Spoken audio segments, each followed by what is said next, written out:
Welcome to the Guild. We have been expecting you. Please, follow me.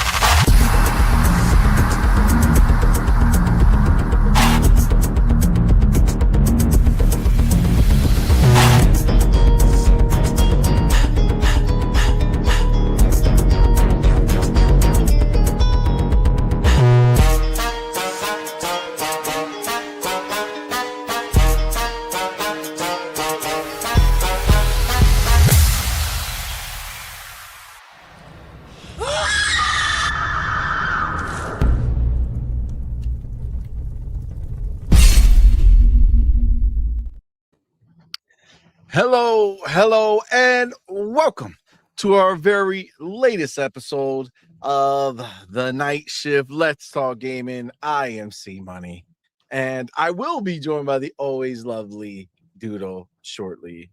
But it's Friday night, guys, which means we made it. We survived, thank God, to the end of the week.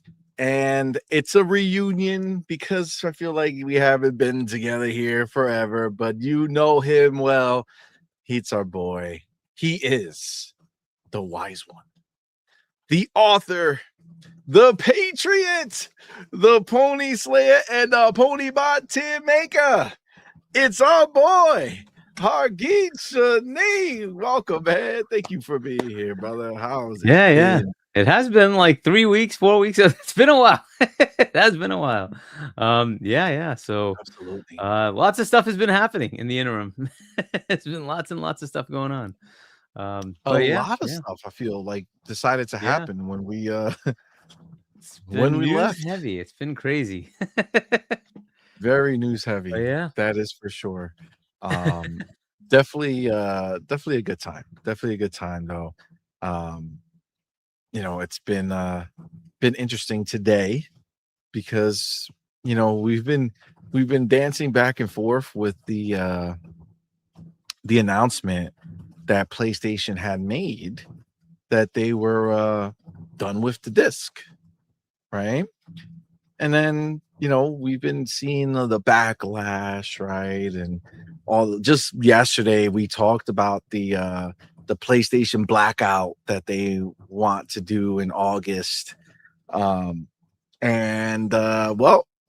we didn't think so. We didn't know if it would happen, but PlayStation has finally officially responded.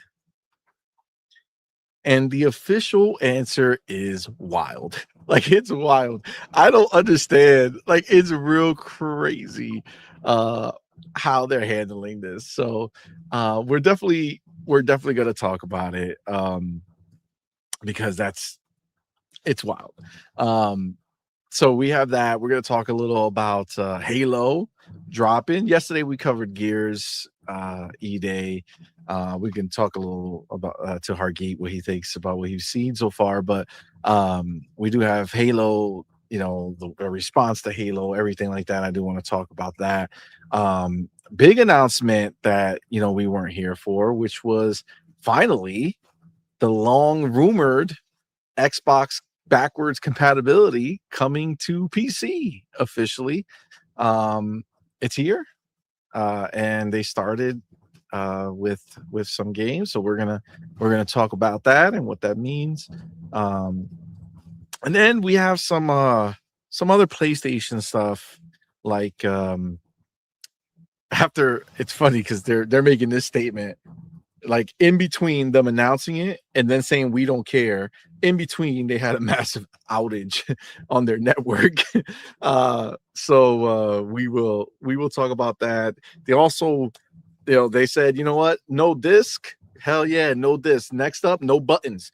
They patented a controller with no buttons. They said gamers don't need those. Throw it in the trash. So we're gonna talk about that, and then also, I don't know if you guys saw the Wolverine story trailer, but I saw it, and I don't know. I feel like they just checked out. Like Insomniac just said, you know what, this is what they want. We're just gonna give it to them. They don't care. I don't. Things are changing over there because they couldn't even make the story trailer look good to me, which is crazy work. You know what I'm saying? Like I don't know. We're definitely gonna talk about all of that, but before we do that, you know how we do here, man. We got to shout out our homies who are live in the building with us, man. We appreciate each and every one of y'all for rocking out with us tonight and being here on a Friday night. But before we do that, let's go ahead and shout out everybody who supports us on Patreon, on YouTube. We have our elite members, the homie Dark Angelic, Queen Witch, and Broke Boy. And then we have our inner circle members, the homie Pragmatic Eagle, Hargeet Chani, and Marvelous Marvin. Now, our June champs is the last time. This is going into July champs. But for the last time, June champs, most top threes, number one in the building was our boy, Malcolm X Lax. Most first super chats came from our boy, Mac22TH54. Biggest super chat came from our guy, Gotham Guy. Most biggest super chats came from Mac22TH54. The top three most gifted subs came from number one, Pragmatic Eagle, number two, Spartan661, and number three, Ryu Art. And then the most subs gifted at once came from our boy, Pragmatic Eagle. And yes, that is for later there. So, of course, thank you all for the support. We do really, really appreciate it. You guys are awesome. But, of course, you know how we do here, man. You guys live in the building right now. You guys supporting us in such a major way, man. We appreciate each and every one of y'all for rocking out with us live in the building. And I got to tell you, because of that, you guys truly are the most special. Okay. You're the most special in the industry. These specials, as they would say. I will say, though, I mean, clearly, it's not really possible for you guys to all be equally special, right? It's not a thing. You can't be that way. Someone has to be the real special. And I can tell you right now, 3 of you are those people. That's right. 3 of you have risen up above. All right. You guys are watching it from up above, not in a bad way, in a good way. All right. You got the good seats. Okay. And I can tell you how you did it, right? See, this is the thing. We went live. We put on that on-point bat signal, and you guys said, holy smokes, we need to be in that building. And in that building, you were. That's right. You were the first 3 people live in the building. Now, the real question is, who are these people? Now, at this moment, it would be Doodle saying, who? Well, I gotta record it or something like that. I know, right? You know what I'm saying? Yeah. We need the button for it. All right. But I will tell you, who are these people? Right. All right. I got it. Number 3 in the building is our boy, our homie. You know him well. Pal, Xbox for life. Shout out to the homie Pal, man. Thank you, my brother. You done did it. You were number 3 on the last day of the month. So I appreciate you, my friend. And he says Spider-Man Brand New Day is the best Spider-Man movie. That's dope. We got, I know, Madman and Purple Berry are going to be watching it tonight, actually. And we're going to be watching it tomorrow. So the hype is real. I definitely want to check it out. Looks really, really good. But shout out to Pal. You are number 3 in the building. You done did it. All right. Number 2 in the building is our boy, our homie, the man who just got his PC back. Power Boss 09. Shout out to Power Boss, man. Thank you, my brother, for being here. Thank you for the support. You did it. You're number 2 in the building. But the real deal, Holyfield, okay, the man with the master plan, the real best bot of the night is the number 1 person who was in this building. And I got to tell you, it's fitting that on the last day of the month, he shows how he became the best spot of June by being number one in the building. That's right. It's our mother effing homie, Malcolm X Lax 3. Shout out to the homie, Malcolm X Lax. You done did it, brother. You made it. You are number one. You're the man. Best spot of the night. Shout out to Malcolm X Lax. And he says, PlayStation not backing down. No, they're not. That's the reality. Okay, that's the reality. But let me update some stuff before we move on, saying what's up to the homies. What's today? Night shift? Yep, that's exactly what it is. Night shift. It was what, Malcolm, bam. And it was Power, Boss, and Pow. All right. Perfect. Beautiful. Let me update the banner because that's why we do it, right? You did it, you made it, you got to get your recognition. So we're gonna do that. Malcolm X Lax, and we got Power Boss, and we got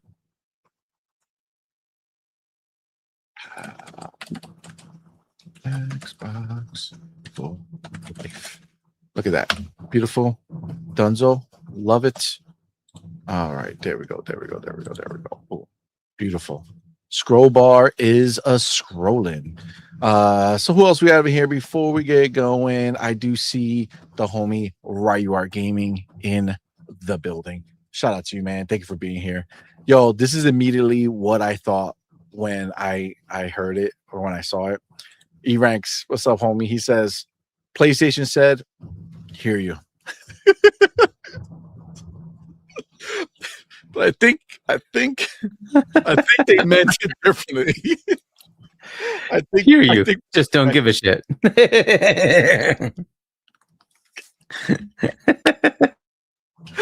We hear you, and you can go take your words and stuff them up your asshole because we don't care.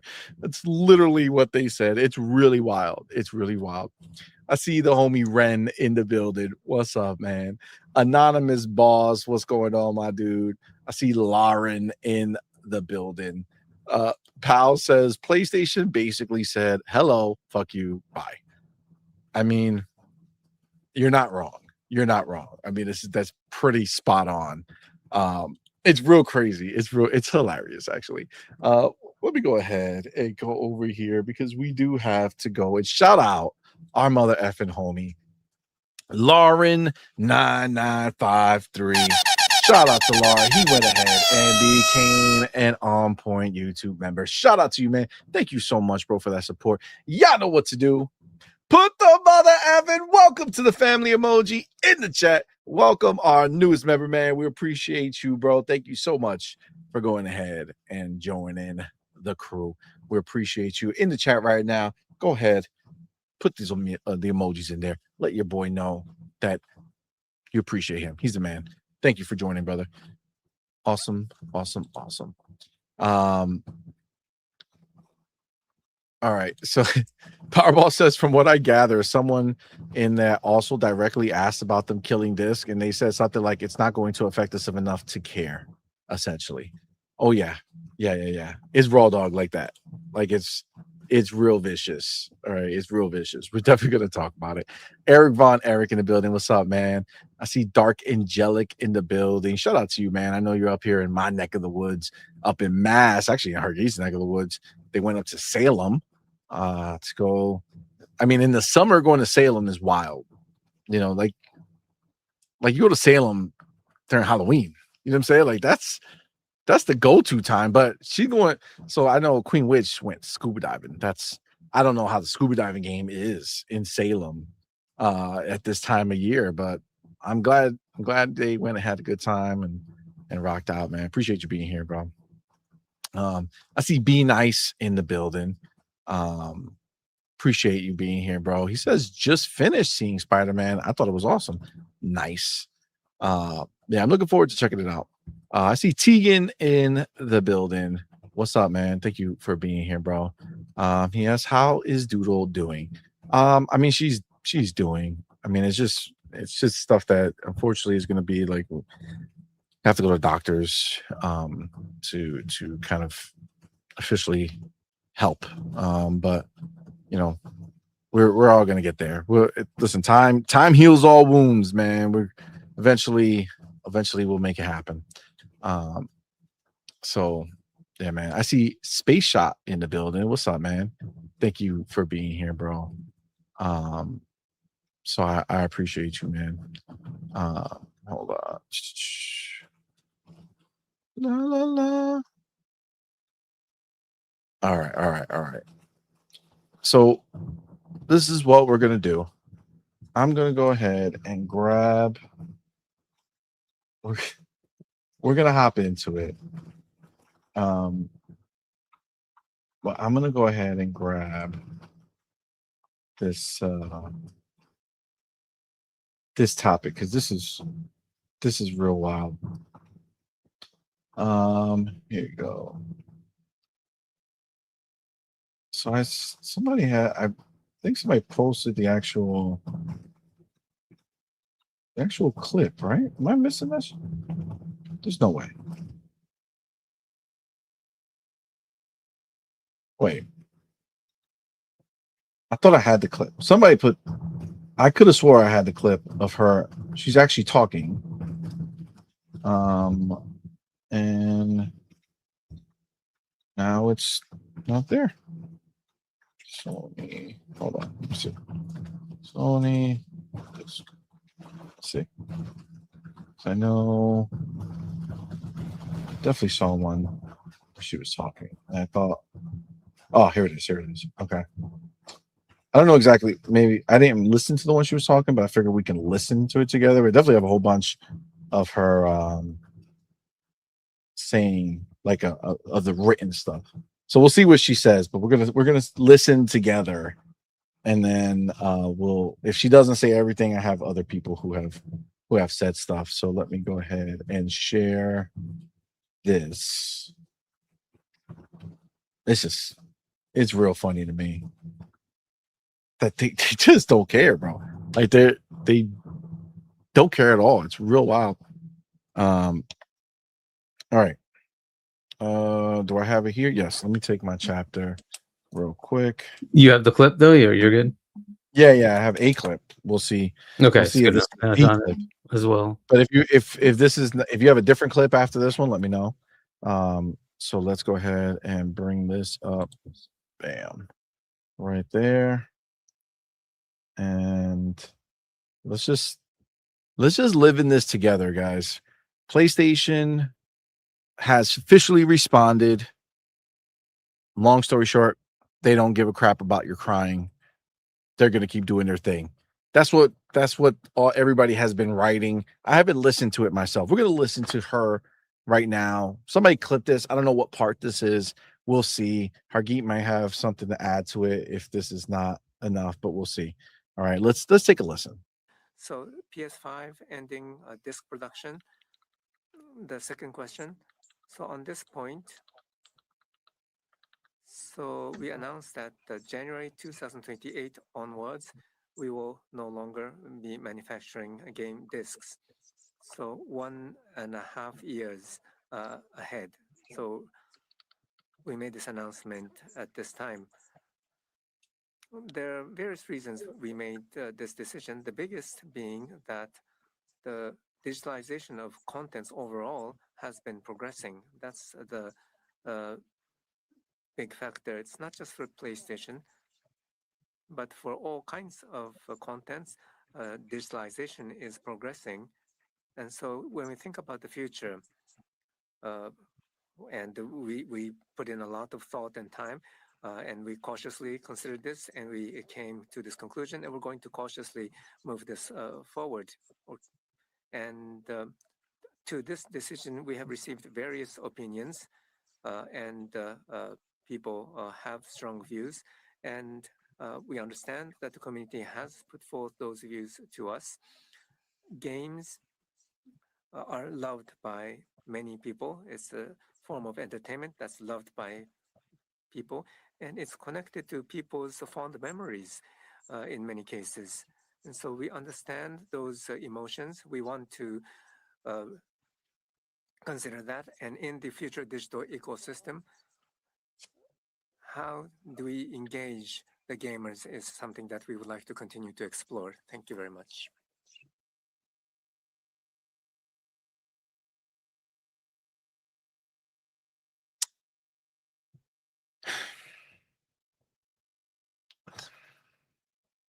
So PS5 ending disc First of production. all, this is not her That's a talking good right this question. second. So on Because I see Correct. This people. translation. She's Japanese, right? Obviously, yeah. So we announced Yeah. that So she's January talking in Japanese, 2028 and onwards, a we will dude, no longer be potentially a manufacturing man, is game translating discs. it.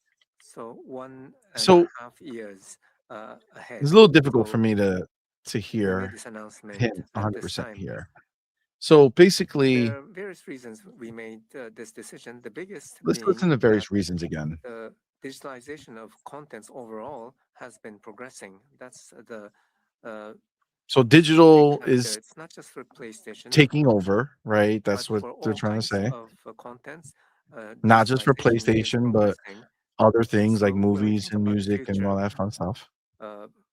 and we put in a lot of thought and time, and we cautiously considered this, and we came to this conclusion, and we're going to cautiously move this forward.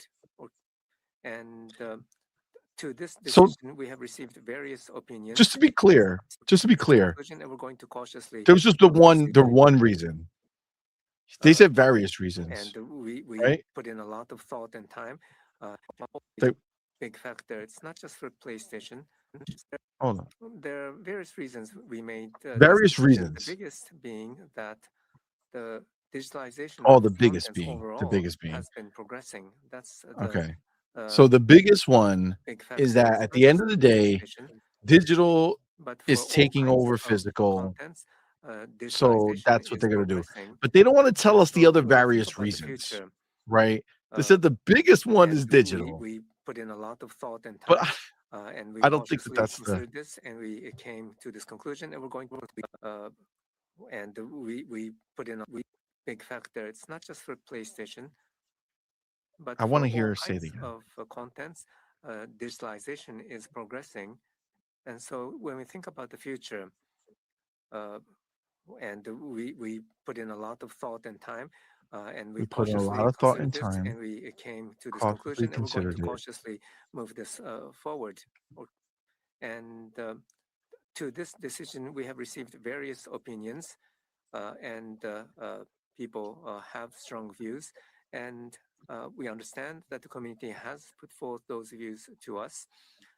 Games are loved by many people. It's a form of entertainment that's loved by people, and it's connected to people's fond memories in many cases. And so we understand those emotions. We want to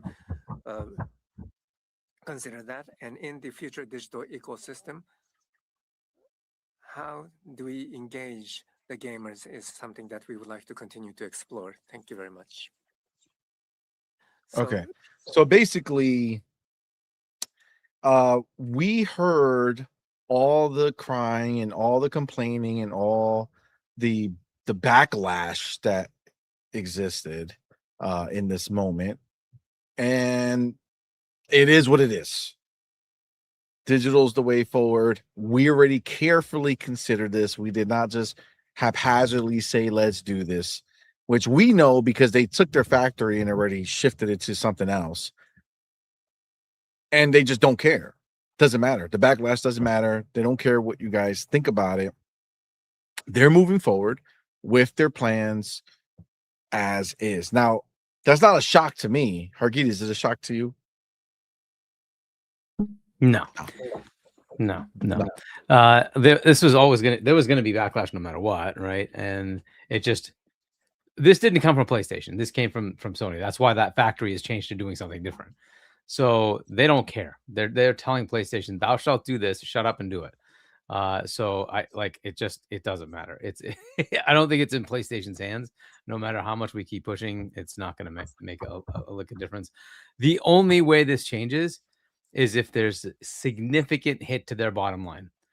That's the only thing that's going to make them wake up. That's it. Otherwise, you're done. And the average gamer isn't going to care, and they're just going to keep buying, and Sony's going to keep making money, and they're going to be happy, and they're going to say, yeah, you whiners, it doesn't matter. That's the way it is. So the only fix to this is hit their bottom line.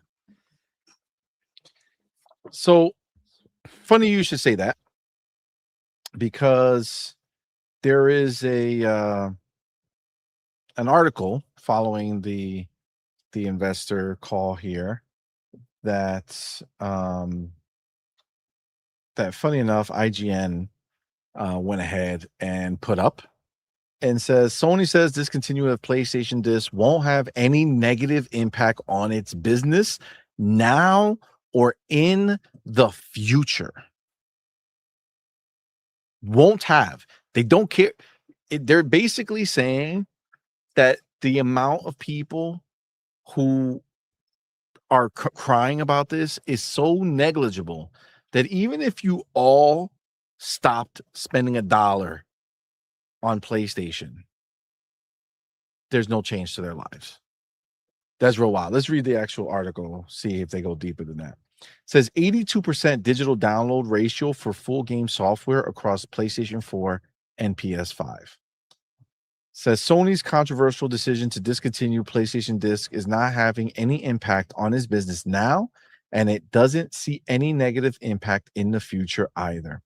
Speaking during an investor-focused Q&A following its first quarter financial results, Sony CFO Lin Tao answered multiple questions about the company's decision to kill disc, which has sparked a backlash online.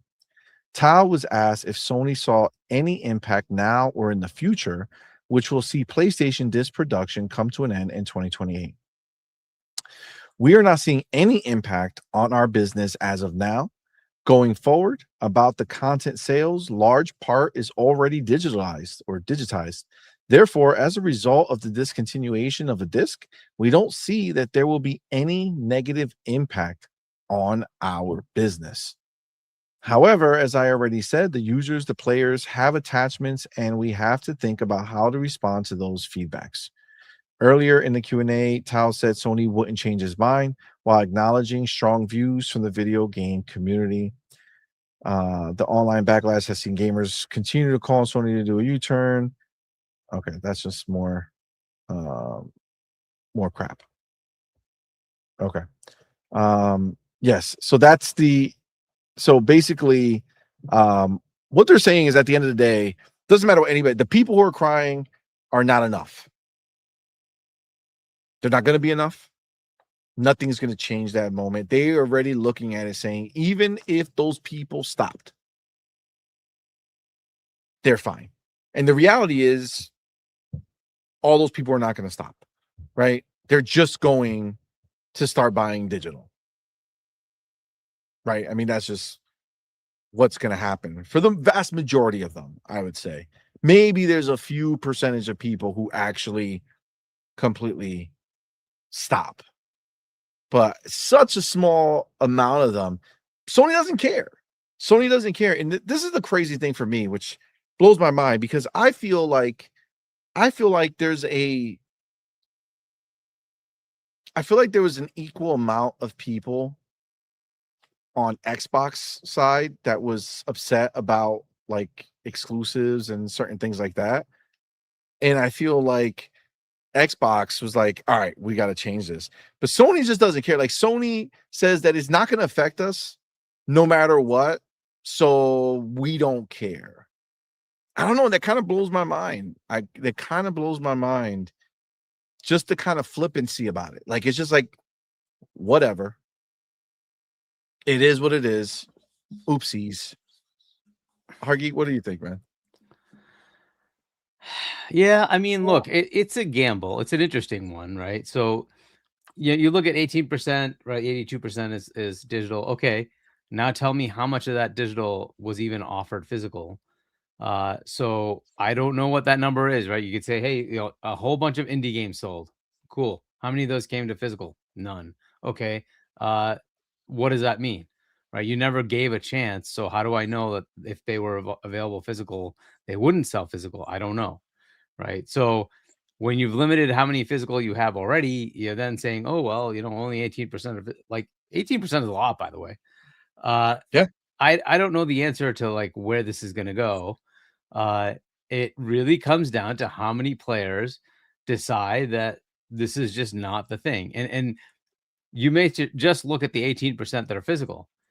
There's a backlash from people that are only digital who are like, if you do this, I'm supporting the other side saying this is not good. Even though I might be 100% digital, I'm not happy with you taking away physical as an option. So look, I don't know how this is going to play. We'll see, right? The other big question is, what does Xbox do, right? Nintendo, at least they have physical in the key card form, whatever they do with their little thing. Fine. At least they give you a physical option, right? There is an option. It's not the great, but it's something. It's something, right? And, Xbox has not responded yet, but they have an opportunity to do so, right? So if they respond and say, no, we're keeping physical, it starts to put pressure on the other side. But unless if there's nothing hitting their bottom line, they're right, because unfortunately they have a captured market and people who have this are just going to keep buying. And if they keep buying, you're just validating their business model. It just doesn't matter. So again, unless they see like 30, 40, 50% drop, why do they care, right? And now we don't know when that's going to happen because they're still doing physicals until the end of next year, right? We will find out when they actually cut it off. Now, if people really want to push it, boycott their games. That's what you need to do. You need to stop buying. You need to say, no, I'm not buying Wolverine. I'm not buying GTA. You got to go after their financials. And don't tell me you didn't buy indie game number XYZ. Who gives a shit about that, right? You got to go after the big fish and say, no, where you think you're making profits, I'm not buying. Go to hell, right? That's what you need to do, and say, all right, well, if you're going to go down this path, I'm hitting your wallet. That's where it matters. So unless people want to do that, will they though? Will these people actually? No, they won't. And like, so look, there's maybe a vocal minority that might shift and say, I will buy that game that I want to play on a different platform just because you're doing this, right? That's one option. Where it's Wolverine, you have no option, right? You have to buy it on their system. So you'd have to say, I'm not buying that, right? And it just does not sell. Like, good luck. I don't see it. The majority of like, players of any of these platforms, they're oblivious to all this stuff, right? So I don't know that it's going to matter. We will see. It's possible it groundswells and becomes something, but I don't know. There's a lot of people who kind of just cave and then say, I just want to play a game. I just go buy it, right? And just do it. Like, so I don't know that it's going to work. You're right in that there's a lot more feedback loop when it comes to the Xbox platform. There's a lot more feedback loop on the Steam platform, right? They definitely listen to their customers. I don't know so much on the Nintendo side. They usually are kind of jerks. And PlayStation obviously is just telling you, hey, you're pay pigs, shut up and just pay, right? Just give me the money that you're supposed to give me. Shut up and just give me the money, right? That basically is what that message was, right? They don't care. So it is what it is, right? You're a captured audience. You're just gonna keep paying them. Fine, keep paying them. So that they know they have you. They know they have you. So what are you going to do about it, right? So we will see if they are actually interested in saying, no, we're going to stop buying. Okay, then it could work, right? But I just don't buy it. I don't see it. I don't see them doing it. I think those PlayStation owners will just go buy whatever on the digital store. That's what they're going to do. It's just sad, but it is what it is. Well, I mean, and what it sounds like is that even if they happens to games like this? This is going to be interesting. Like, what happens to games like this? I own this copy, fair enough, right? But and you can buy your physical, you can buy your digital, and at least on Xbox they'll let you keep downloading it, right? But this will probably get delisted because of stupid like licenses for cars, right? What happens after that? If you wanted to play this game afterwards because it's in Japan, Your only option would be to buy it physical because it won't be buyable digital, right? Thank God it's available physical right now. What happens after that? And that's also on the PlayStation side. What happens after that? Because there are games that get delisted, right? Your only option then is to get the physical copy, which at least is usually an option. You can find an old disc, right? What do you do in the future when that's just not a thing? Very interesting questions, right? Like how do you preserve gaming so that people in the future, somebody's like, hey, I want to try that game that came out like 40 years ago. What is your option to do that? That's going to be a big problem, right? That's going to be a big problem unless they figure something out. Now, Xbox, obviously, we already heard the rumors that they do have a solution in mind for people who want to move their physical library to digital. We haven't heard anything official yet about it, but there are rumors towards it. But I mean, again, when you look at this, they're basically saying we don't care what that 18% does. That's what I'm hearing. The bottom line, like the idea of will the 18% move over or do this or do that? What I'm hearing from them is we don't care. 18% of you who do buy these games physical don't mean anything to us. And frankly, like if you're a PlayStation fan, is this because I mean we heard the Blackout, in the Blackout notice that they're anonymous put out, they're trying to do this blackout in some random week in the month or whatever of August, the last week of the month. Like what this makes me hear is like PlayStation is like, oh yeah, we heard you. You're gonna take a week off. Cool. You know what I'm saying? Have fun, taking a week off, and then you'll be back to do what? To keep spending the money. Right, like they're basically calling their bluff, and frankly, they don't care what comes of it. 82% are locked in. 82% of the people are buying their games digital on PlayStation, and that 18%, realistically speaking, all 18% of them are not going to just not continue to game anymore. You know what I'm saying? Like they're going to spend money on games one way or another. And the question is, do they just choose the easiest path, which is the private path that they have, which is just to keep buying games on PlayStation?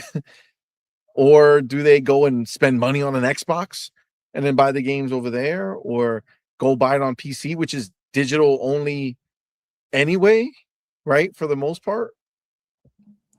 Or but there is an Switch, advantage to being on PC is that you never have to worry about like, hey, is this generation going to be backwards compatible? Because it's always compatible, right? You have whatever you have on PC, you can play on any PC, it doesn't matter, right? So you will never have that problem. So it is a better path, right? So you don't have to worry about that. Plus you have GOG where if you buy it there, it's yours. You just do whatever you want with those files, it's yours, right? So you do have that as well. So like there are some advantages, even though it is digital only. Not really. To be fair, like Baldur's Gate 3 did come out physical on PC, so you can buy a physical copy. Yeah, you can buy it physical if you want. So it's up to anybody. If they want to make it physical, they can absolutely on PC. It's up to them, right? But most people don't. It's just easier to just sell it digital, right? So yeah, I agree. So my question is this now. We obviously know that PlayStation is coming out here. They're pretty adamant about their stance on this. They're not going to change their mind. And we had this like big conversation about Xbox, right? And taking advantage of the moment, right? This is the time to strike, right? And clearly they're not, right? Clearly they're not saying anything right now. They're not taking advantage of any of this negative scenario. And we were talking yesterday about it, and I wanted to kind of get your thoughts on it. But what it seems like is with them coming up to the Helix generation, right, which is imminent now. I'm pretty sure we're gonna get it next year. That's what it sounds like. Like, are they just basically saying that there's no point in us doing this, like making a comment on this right now when, you know, we don't have, because, you know, Jess Corden has said that they don't even have the stock to support a mass movement, right? Like, if people went ahead and go and said, all right, now let's go to Xbox side, they don't even have enough to support it. Whereas I was kind of figuring that, you know, the most impactful time, which, you know, I've talked a lot about it in the past, which is, you know, when you do things, you want it to have impact.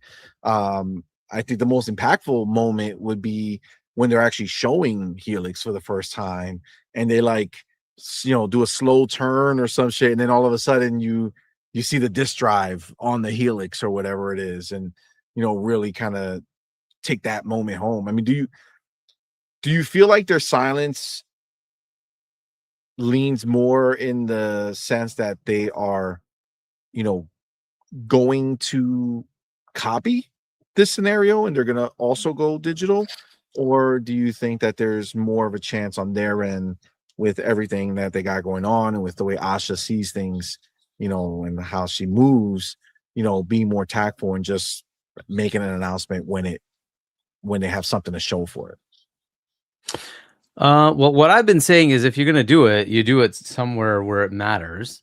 You don't just put out a tweet, right? And because you want the reaction. And I think Gamescom opening night live is the right place. It's, you know, Europe is heavy, you know, physical, right? And they're also very small market share for Xbox.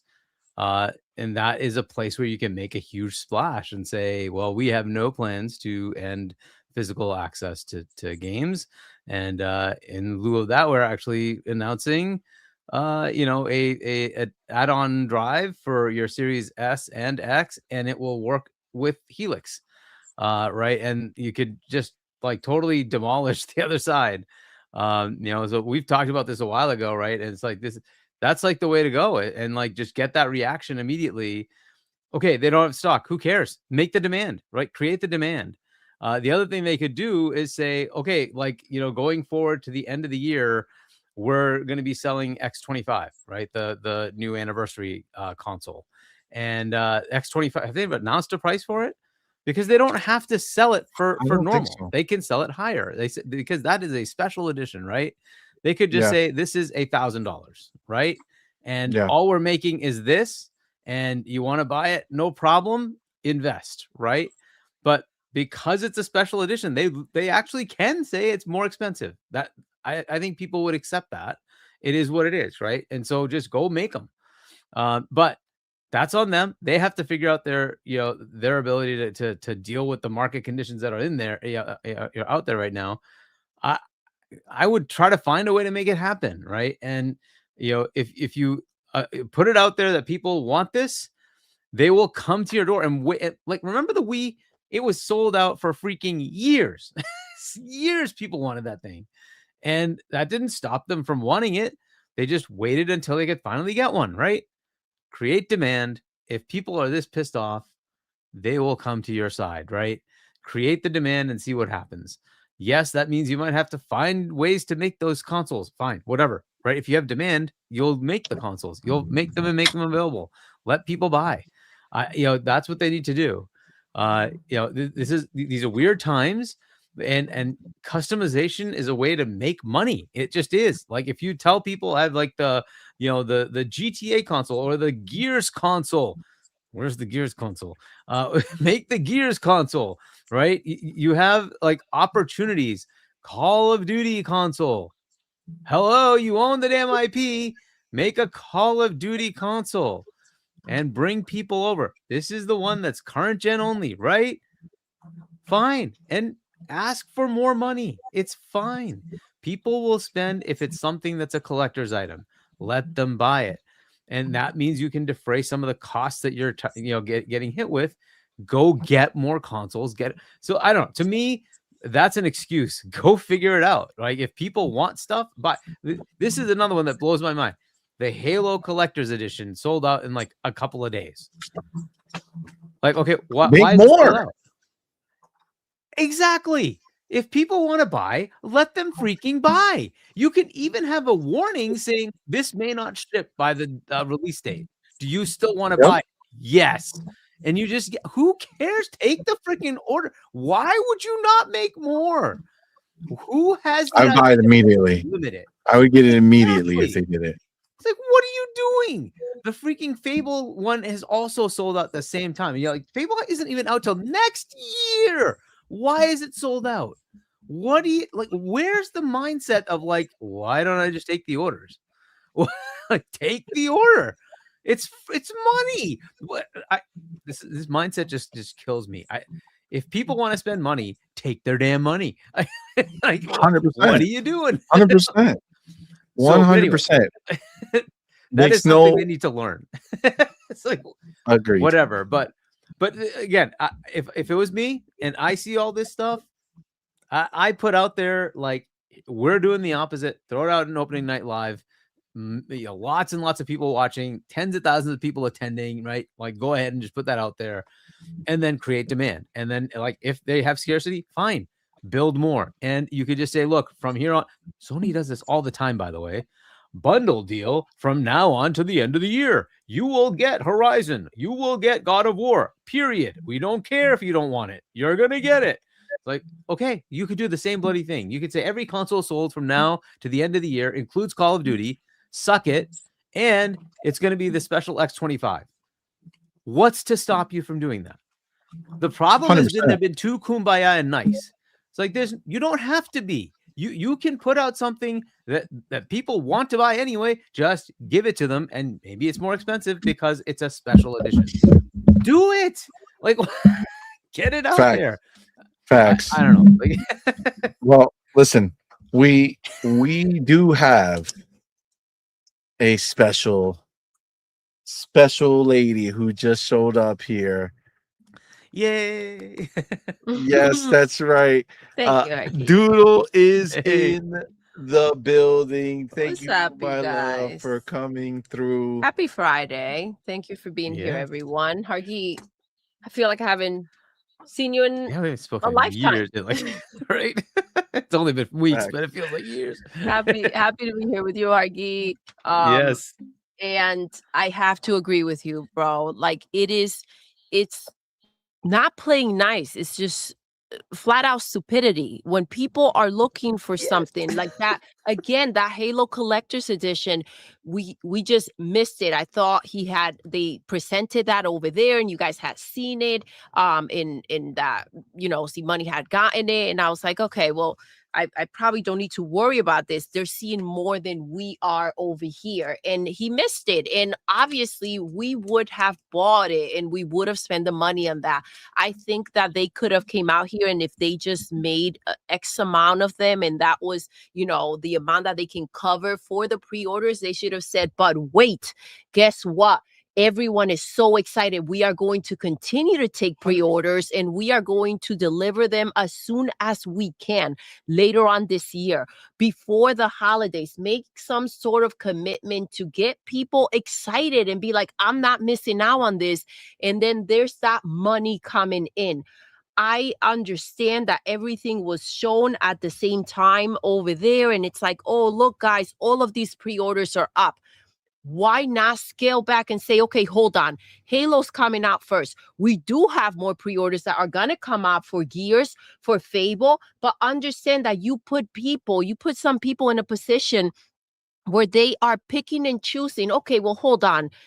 I have this much to spend, and I'm just going to spend it on this one, rather than, oh, shoot, Halo went live. F it, I'm going to buy that because that looks dope. Hold on. Gears goes live in however many months. That's when I'm going to go ahead and worry about that. Take that upfront money while people are excited about one thing, but you're talking about 3 collector's editions and we're talking hundreds of dollars. You are making a lot of people choose, and you shouldn't do that. This should have happened gradually. So there are a lot of missed opportunities. We've seen the Deadpool box that they made. We've seen the Final Fantasy box, the SpongeBob one we tried to get, and it was like it came and went in freaking seconds. And it's like, if you're seeing people excited for it, I get it. Maybe just have the layout, everything's kind of like ready to go, preset, where you can have enough people working on this fast enough to deliver as fast as possible, but then don't make it until those pre-orders come in and you know what you're set up for, so you're not wasting money. Figure it the F out and stop leaving money on the table. It is ridiculous. It is. Now, It's do you crazy. guys think that it has to do, like, we've heard like a lot of reports that Xbox is actively still losing money even before, like, even after the price increase that's going to come, that they're still actively losing money every time they sell a box. Do you think that that's part of it? Like that? I mean, that doesn't speak For a on collector's like, edition? the collector's edition. No, it Yes, doesn't. if you're I'm losing thinking, money I kept on the thinking about box, then guess selling, what? special boxes. If that is a problem and you're like, okay, hold up, we're losing money on the box. How are we going to recoup that money, right? On your collector's editions, right? Your special editions, go ahead, charge more for those, Yeah. right? Go ahead and instead of having, just a couple of controllers out, every game you put out, make a sketch where people can go ahead and order that on your freaking on the lab, right? And you go ahead, you set it up, and then you deliver that. Like, smarten up. You can't cry about money and then not exhaust every avenue of it. But they up the prices, so obviously if they're losing money on the console, they're not losing as much moving forward. And if the money is again on the freaking on the games, then go ahead and make a really big hype about every moment. Hargi, I also heard you talking about Call of Duty. Why the F not? If you are in a situation where you are trying to balance out those numbers, use your IP. Be that big dog. Who cares who's upset? Who cares if you're making extra money on your box, on your spot? It's okay if some other people are pissed off over at PlayStation or somewhere else that these things are being exclusive to your box. I don't know. Figure it the F out, but it's okay to lose a little money from a few people that get upset and are not buying the game, and you're making extra from the people that are hyped. When they made the freaking controller, when they made the wrap, we scooped it up, right? 100%. So understand the 100%. money is there. Those wraps too, they don't come about. They come every once in a blue moon. Why? Again, it's just crazy. If you like, here's another thing you could do, right? Is you could announce an add-on drive, and that's going to work on the Series S. You say every Series S from now to the end of the year is going to come bundled with it. It's an extra $100, and that gives them like $80 more. So that takes away $80 of the loss that they would normally take, right? On top of that, say it's also just going to be bundled with Call of Duty. Take it. It is what it is, right? And so you up the price of the whole thing. They make more money. They lose less on each sale for a console, and they convert people over, right? They're getting the people that want to get physical. They get people that are going to upgrade for Call of Duty anyway, right? It's just an easy thing. Now, does that, like, is it going to be cheap for the user? No, but ultimately they're going to buy anyways, right? The cheapest thing to get right now is still going to be the Series S, right? And if you want physical, and you can say, okay, 10% of the allocation is still just the box. You can go buy it, right? So you're not really saying that the price has changed in any way. You just market allocate such that it's very hard to find one that isn't the one bundled with the drive, bundled with Call of Duty. What are people going to do? Right. If they see it, they're going to be like, do I not get it because it's an extra $100 or $150? No, I'm just going to buy it because I want the box and I want to play Call of Duty. They're just going to pay. It's what it is. This is why Sony keeps selling their games, because, like, I want the PlayStation to play something else, but I'm going to get the game anyway, so to hell with it. I'll just pay the extra money and I'll get the game, right? So it's what happens. It's like they need to play the same game. I don't know why they don't. So let's see what Asha does. Asha's usually good about reading those kind of things, like seeing what the market does. And it's like, well, yes, just do that. Like, why is that a problem? Make money. Agreed. 100%. I'm waiting for Asha to come out here and start beating some ass when it comes to, you know, the media and the reports on these and the games. Like, who are you going to cut off? Who are you going to slap up? How are you going to exclude them in a way that they start showing respect and appreciation about being included? We need to level out the field, and I feel like Asha needs to figure that out, and I feel like she could do it because she's got that cutthroat mentality. And I'm waiting for the change. I'm excited for the change. Yeah. Now, babe, obviously, you're just joining us now, and you know, you sent it to me earlier when it first came up. But we've been talking about PlayStation and Sony's message to the PlayStation fans who are upset about having no disc in the Man, get the baby oil ready. They came out here and they were like, yo, listen up. That pickle you're holding, that sausage, that freaking hot dog, go ahead and stuff it all. It is crazy the way they came out here to just lay out. They do not care if you guys team up together. I don't care about a lawsuit. I don't care about your cries.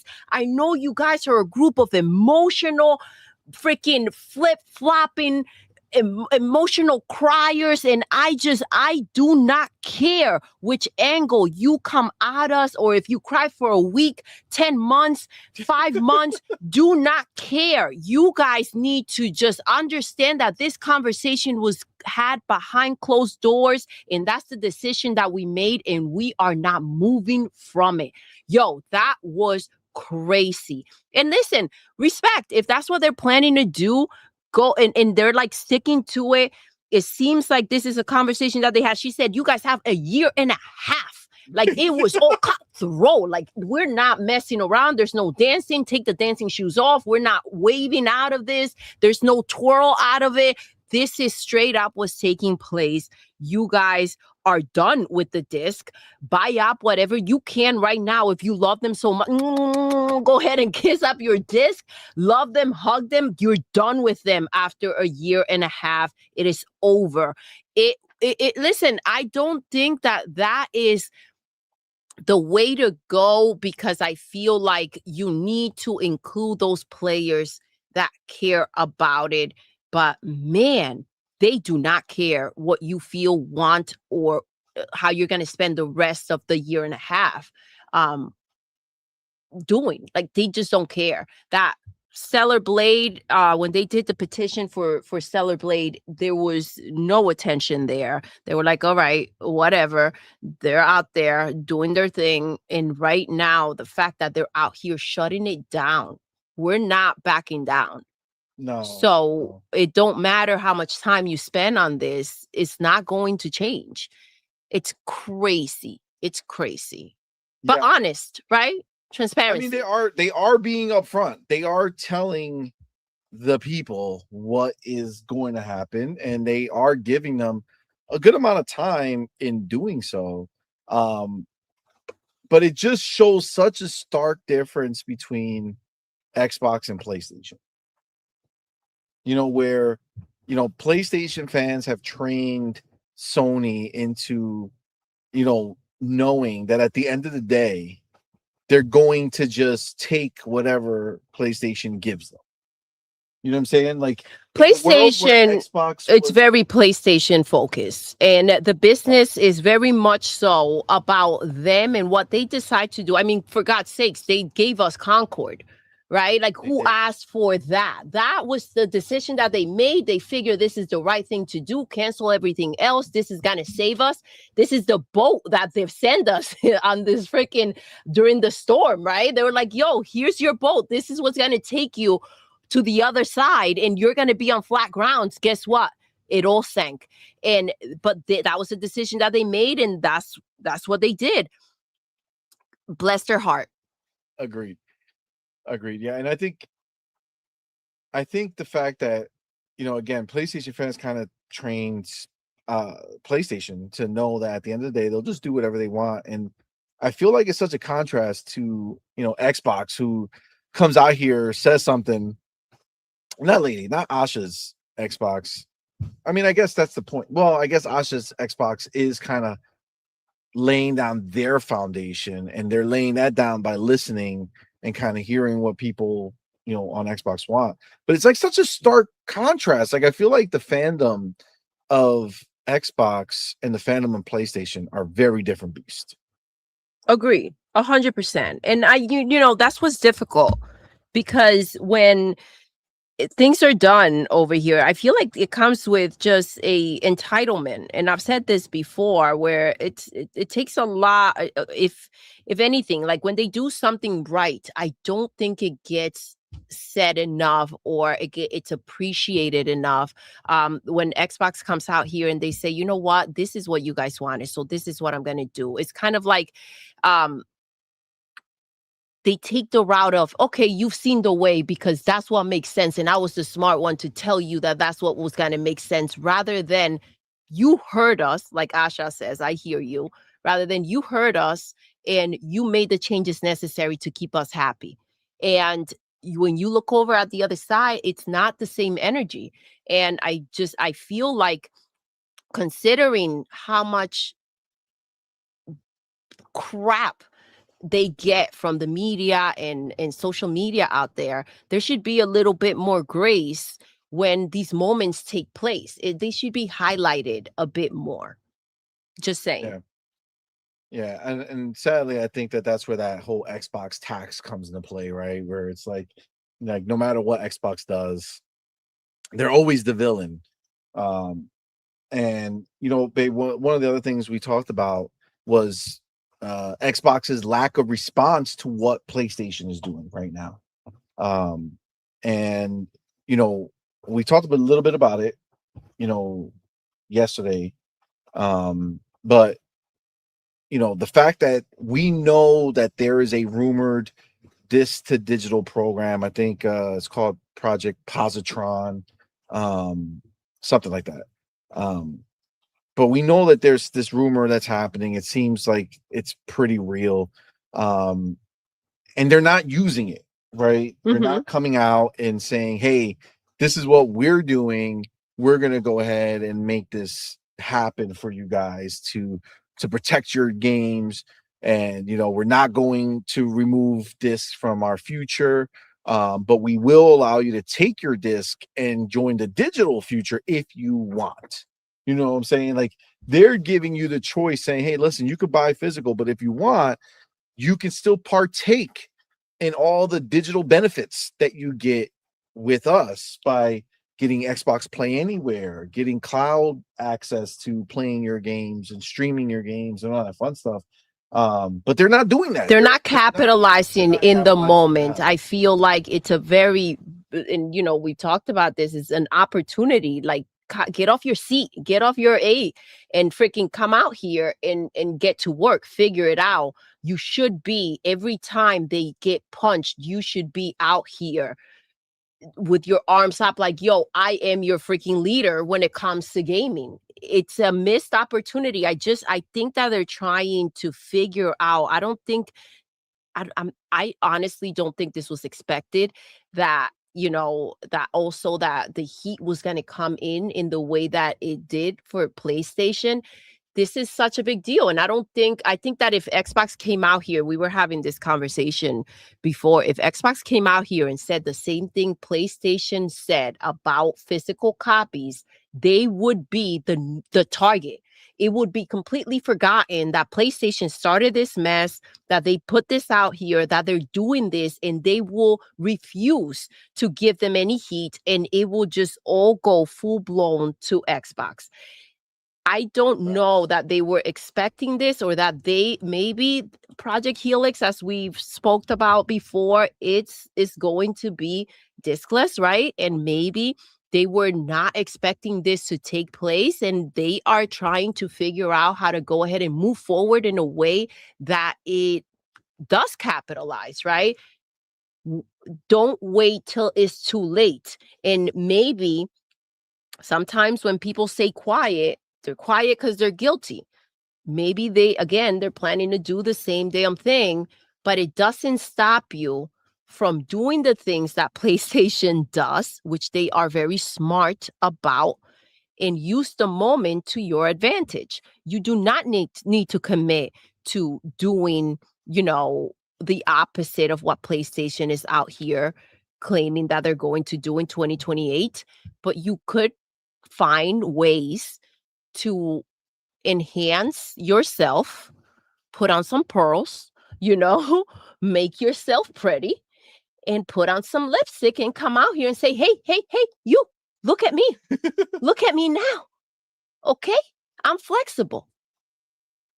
I'm going to get these two chats real quick, and then I have a question because this kind of came to me as I was listening to you talk, Doodle. First of all, we got Genesis fan in the building. Shout out to the homie. Thanks for being here. Went into the $5 super chat, man. Thank you so much. Just came here from seeing the new FanFest clip from Xbox channel starring C-Money. Great to see you front and center on an Xbox clip. Blessings. That was awesome. It is really dope. It is really dope. Grand opening, grand closing. That was so cool. That was very cool. Love that they did that. They did not tell us that they were going to do that, so that was pretty damn cool. Shout out to you, man. Thank you for coming through. Appreciate you. Then you got the homie Mac22TH54 with that $5 super chat. Appreciate you, homie. Says Grace from the gaming media. Doodle, are you hydrated? My ass off. Hashtag the tax. Facts. A little parched right now. A little parched. But right. Balance, Mac. I'm looking for balance. And, at some point you have to, when you're being provided a new console, handheld, games, variety, at some point, Xbox needs to stop being the punching bag, and acceptance of the media going ahead and continuing to do that, and it kind of becoming it's become the normal. It's like, oh yeah, well, it's Xbox in the media. This is just what happens. That mentality is going to just continue to normalize the situation, and it should not be normalized. It should be fixed. So, agreed. Now, my question is this. Is there a chance that Asha was just waiting to see what PlayStation's official response to the backlash would be before they came out and started prancing around with the solution and like, oh, look at what we're offering now that you heard that thing? And then, have a potential where PlayStation's like, you know what? We changed our mind because of the backlash. And then all of a sudden they get deflated. And now that PlayStation has come out and Sony has come out and officially took a stance against, changing their minds, maybe now, Asha will feel comfortable to come out here and be like, hey, this is what we're going to do. I can understand your point. I can see how maybe that makes sense. I disagree with it because PlayStation doesn't have to do a damn thing. So PlayStation did not, who was to guarantee that at some point they will come out here and say anything? Now, what this does give you guarantee of their stance. Now you completely understand that all these petitions and everything that's taking place, gamers up in arms are not going to go ahead and get their way, and that they're going to stick to what they decided to do. I think that was very apparent to us when they were cleaning out the buildings and shifting gears, right? I don't think that was going to be a situation in which they were going to then, restock them and take backs, right? Back out. Yeah. Move the stuff back out of here. It's like we changed our minds. Exactly. So I don't think that was going to be the situation, but now it's been said, it's been addressed. I don't think there was any guarantee that they were going to come out here and clarify anything or take a stronger stance to what they were doing. So what this does allow you is to move forward in a more confident way, possibly a more strategic way, and you just need to speed it up, my dude. Like, speed it the heck up. Like, what are we doing? No naps right now. Like, work 24/7 and figure it out. No naps. No naps. No, Nash. What do you think, Argy? Do you think that now that Asha is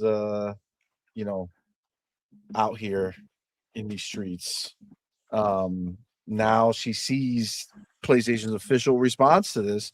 Do you think there's a chance, that maybe now she's like, hey, here's how we're gonna handle this?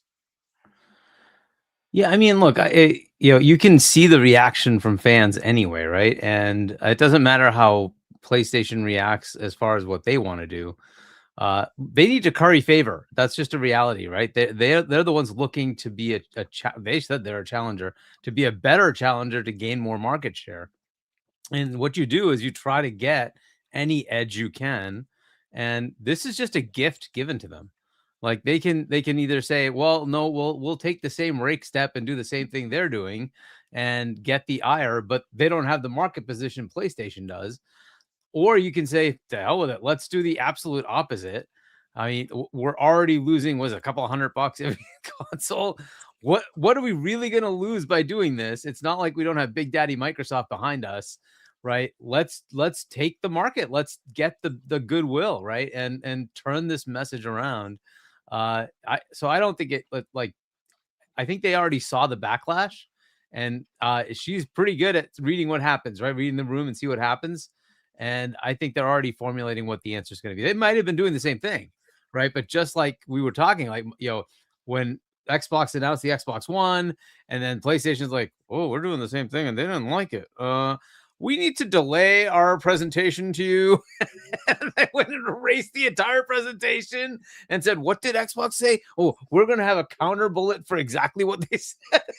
Literally what their presentation was, right? It's like, they have an opportunity, a golden opportunity to just do the exact same thing back to PlayStation and say, whoa, you're screwing up here. So we will put our foot down on absolutely supporting physical games throughout the next generation. Like they can just totally rewrite it and say, well, we're going to do opposite of what they're doing, and just get goodwill. And if that works, great. But it may be that they were down the same path, and they're like, how do we unwind that? That's true. That's exactly 100%, right? 100%. Right. So, but again, that's why I think opening night live, you've got like till what is it, the third week of August, right? So it's a few weeks out, 3 weeks, 4 weeks, whatever, like 3 weeks out, to get it ready and say, all right, we're gonna put out there a new message, and in front of a massive audience. I would love to see a massive audience reaction at a Keighley show when Xbox, if they do this, announce, hey, we're doubling down on physical. We're going to absolutely support it. And we're going to give you an accessory drive and all this stuff, whatever, right? And that reaction could mimic the backwards compatibility announcement back in 100%, 100%, right? So that's definitely a possibility. And they did just put into preview, the backwards compatibility on PC of Xbox games, and they could say, and we're going live with these 360 games and these, OG Xbox games. But that sounds more like that. Definitely feels like more of an Xbox show announcement than a opening night live announcement or something like that. It could be, but that's so far out. Like, so, and to your point, they might have a show at the 25th anniversary, right? Because they're going to have a fan fest at the 25th anniversary. I don't know if they're going to do a show or not, but the amount of eyeballs you get because it's Gamescom. Gamescom is like the biggest freaking, games conference, right? So you might as well just throw things out there instead of it being, hey, we're bringing Indiana Jones to PlayStation. It could be something more useful to the entire gaming community that attracts them to your platform. I think that would be a fantastic move. So I'm hoping that's what they're doing. They're gearing up. They're figuring out what can we do to make this happen.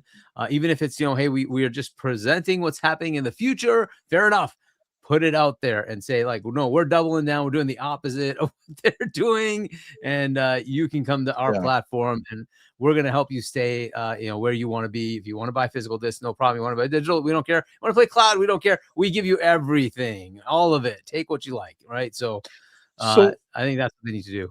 So there's a rumor from Digital Foundry of all places, John Linneman went ahead and I guess on their show, Idle Sloth has this here and said John Linneman said he heard from a couple of sources that Microsoft was very much going to continue disc support before the Xbox reset. He heard Microsoft was actually very much going to continue disc support, not because they value disc retail sales, but because they wanted to ensure that all your Xbox games were still would still be playable on new Xboxes. He mentioned that Xbox could offer maybe like an external drive or basically some means. And I think that might all tie into this disc to digital stuff as well. And then he speculated that he sees a future where Microsoft supports physical games going forward for users that want to take their library with them, while Sony just completely cuts people off. And he's been very vocal against PlayStation doing this, right? So yeah, he's very John Linneman, he's not happy with this idea of digital only. So interesting, right? Again, like it's very possible. Like if you just read Phil, right? Phil likes these kind of things, right? So he would definitely greenlight. Yeah, we should have a disc drive. I definitely want people to bring their library with them. Wouldn't it be awesome if they could play their games, right? Like that. I could just see Phil saying all that, right? So I could totally see them greenlighting that. I don't know what it would have looked like with Helix. Would the generation also include physical games for the Helix generation? I don't know, but at least to have your back compat library come with you, right, and not cut off mid-gen with the PS5. Just you're stopping production of new games with physicals. Like, but I bought a drive though. Like, why am I not getting physical games? So, like, I think they would just keep doing that for the series consoles, right? I could totally see them do that. And then, like, again, as Asha reads the room pretty well, and if she sees all this stuff, it's like, what is it going to really make a difference? Why don't I just keep doing this? Like, what's the real hit to my bottom line? Is it that big a deal? No. So, like go ahead and do it. Just get the goodwill. It's like, why not do this? So, yeah, I can totally see it. Phil would definitely love to do it, right? He's always been a gamer. He loves this stuff. So I can totally see him saying, yeah, do that. Yeah, and I mean, that being said, like, babe, if Helix already had the disc drive in it, and that was kind of spec'd out that way and stuff like that, I mean, we know that the disc drive, I mean, if we're being real, is not a huge cost factor, right? Like, it's really negligible. I mean, how much was PlayStation selling it for? Well, they were like selling $8. it for $80, but that was exactly. Exactly. So imagine how much cheaper it is to just incorporate it into the console itself. Yeah, exactly. So I mean, because that includes packaging, all this extra crap that you don't need to do if it's just. And remember, the digital at launch, we had a digital PS5 for $400, and the one with the disc was $500. That little drive that cost them $15, $20, they charged $100 more for. Literally the same console, right? So, like, they could absolutely do that and just charge more, and people will buy it. It's like, okay, it's an optional thing, but I want the option, so I'll pay the extra. People will do it. They will do it. So, get money. 100%. Yeah, I agree. I think that it's a pretty big deal. That in my mind, the Helix is already wrapped, and it's also is not as simple as just the fact that how much it costs or whatever to put it in there. But like when they build the box taking into consideration the space needed for that disk drive, right? So it's like they engineered this entire thing already with this in mind. So I don't see how it would make sense for them to drop it.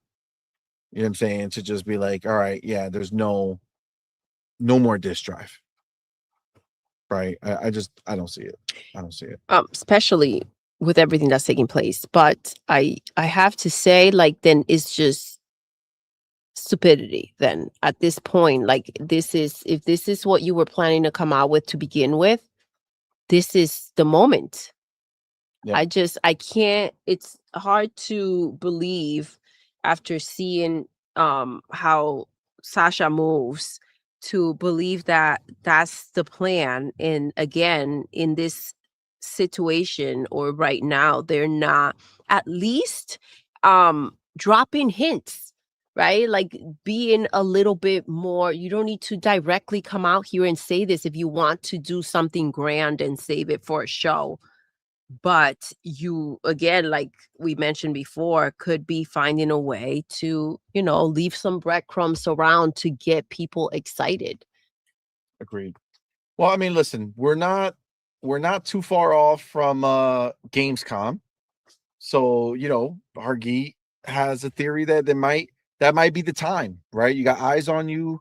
Come out here, actually, while the world's watching, let everybody know that Helix will have the drive and that they're not going to give up on disc and all that fun stuff. So we will see. We will see. Time is coming, and we'll be able to kind of see how that works out. But that being said, let's go ahead and move on to our next chapter here.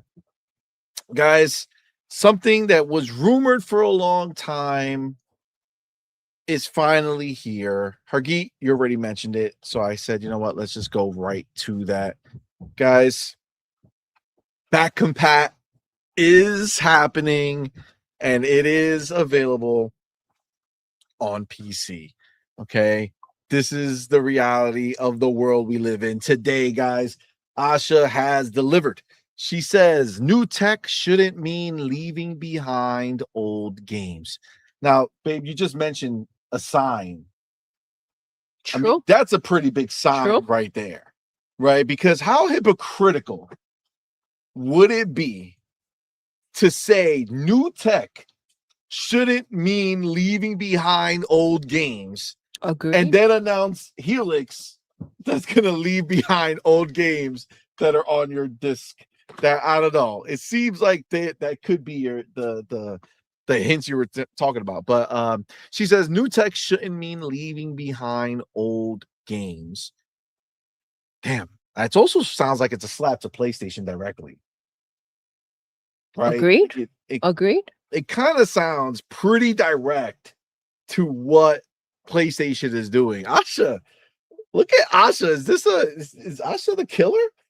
Is Asha out here? She ain't taking no ish from nobody, huh? Says today Xbox is launching new tech so you can play the OG Xbox games you own, but now on PC and handhelds. Shout out to Asha. So this is the official announcement from Xbox. Says introducing Xbox backward compatibility on PC. Play 4 original Xbox titles across supported PCs and handhelds today, with more on the way. Do they have like an article? They do. Let's take a look at this real quick. All right. So we know the 4 games. So the 4 games are going to be Blinks the Time Sweeper, Fusion Frenzy, which great game. Crimson Skies. We played that not too long ago. Yeah, we did. Crimson Skies, which is another classic. And then the one for me, man, I really, really love Conquer. Oh my gosh, Madman loves that. Yeah, game. Conquer is fire. So Conquer Live and Reloaded is part of this program, which is dope. So the article starts and says, today we're introducing Xbox backward compatibility on PC, making it easier to play classic Xbox games from the past across PC and handhelds, including the ROG Xbox Ally and Xbox Ally X. Your library is more than just a collection of games. It is your personal history of epic stories and treasured memories from the past. And as players, we don't want to leave our gaming legacy behind. Is that not another direct kind of slap across the bow? You know what I'm saying? Like, hey, PlayStation, you want to make them leave their stuff behind. We're not about that. I love this. This is good. So says And as players, we don't want to leave our gaming legacy behind, even as technology continues to evolve and advance. We expect our library of games to move forward with us and to be able to play them in entirely new ways. Rolling out today, Xbox backward compatibility on PC launches in early release, starting with 4 classic original Xbox games now playable on PC and handhelds for the first time ever. This marks the beginning of a broader effort to preserve Xbox games from the past and bring them to PC over time. And we are not just enabling you to play them on PC, we are also adding new features to make your gaming experience better than ever. Players can jump into the following games on PC and support a handheld: Blinks, Conquer, Crimson, and Fusion. Each of these games is now playable, now available for purchase on PC, and also included with all Xbox Game Pass plans. If you already own a digital license for these games on console, that license now carries over to your PC or handheld. Through the power of Xbox Play Anywhere and Xbox Cloud Gaming, you can now play these classic games from the past on your Xbox console, cloud, PC, and handheld. In addition to make these games available on PC for the first time ever, we've added new features to enhance the experience on PC while preserving the original gameplay. Players can customize graphic settings, including up to 4x resolution upscaling. Oh man, I gotta try these, bro. This seems like it's gonna be real dope. VSync support, full screen and window display modes, anisotropic filtering, which is a big one. This anisotropic filtering, I didn't really know what that was until the Backlash program came to the One X. And it's funny because I remember one of the big ones was like Halo or something like that, that the game used the anisotropic filtering that made it look so much like you could see more detail in the art assets that they did. And then they did like an update to the actual 1X model as opposed to using the back compat, and it went away because they used it for like the power for something else, and you actually saw a detriment to the image quality because the back compat had like 16 times anisotropic filtering or something, so it like really gave you much more clarity. So yes, that was a big deal. So that's coming to this too, which is dope. Enhanced anti-aliasing and more.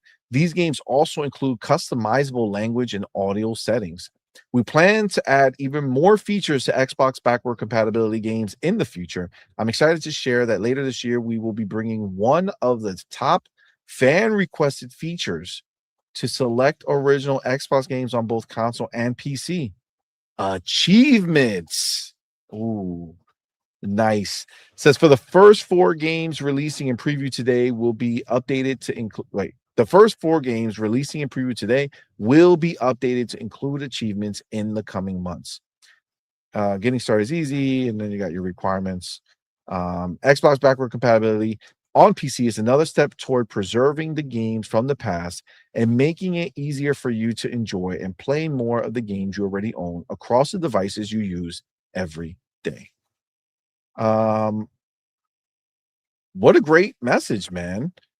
Dude, we're where we were talking about, right? This is what we were expecting, right? We heard rumors in the past that they were looking to make it where you can go ahead and play the Xbox games you own, right? That was the biggest thing that people were trying to talk crap about Helix. They were trying to talk crap about your handheld.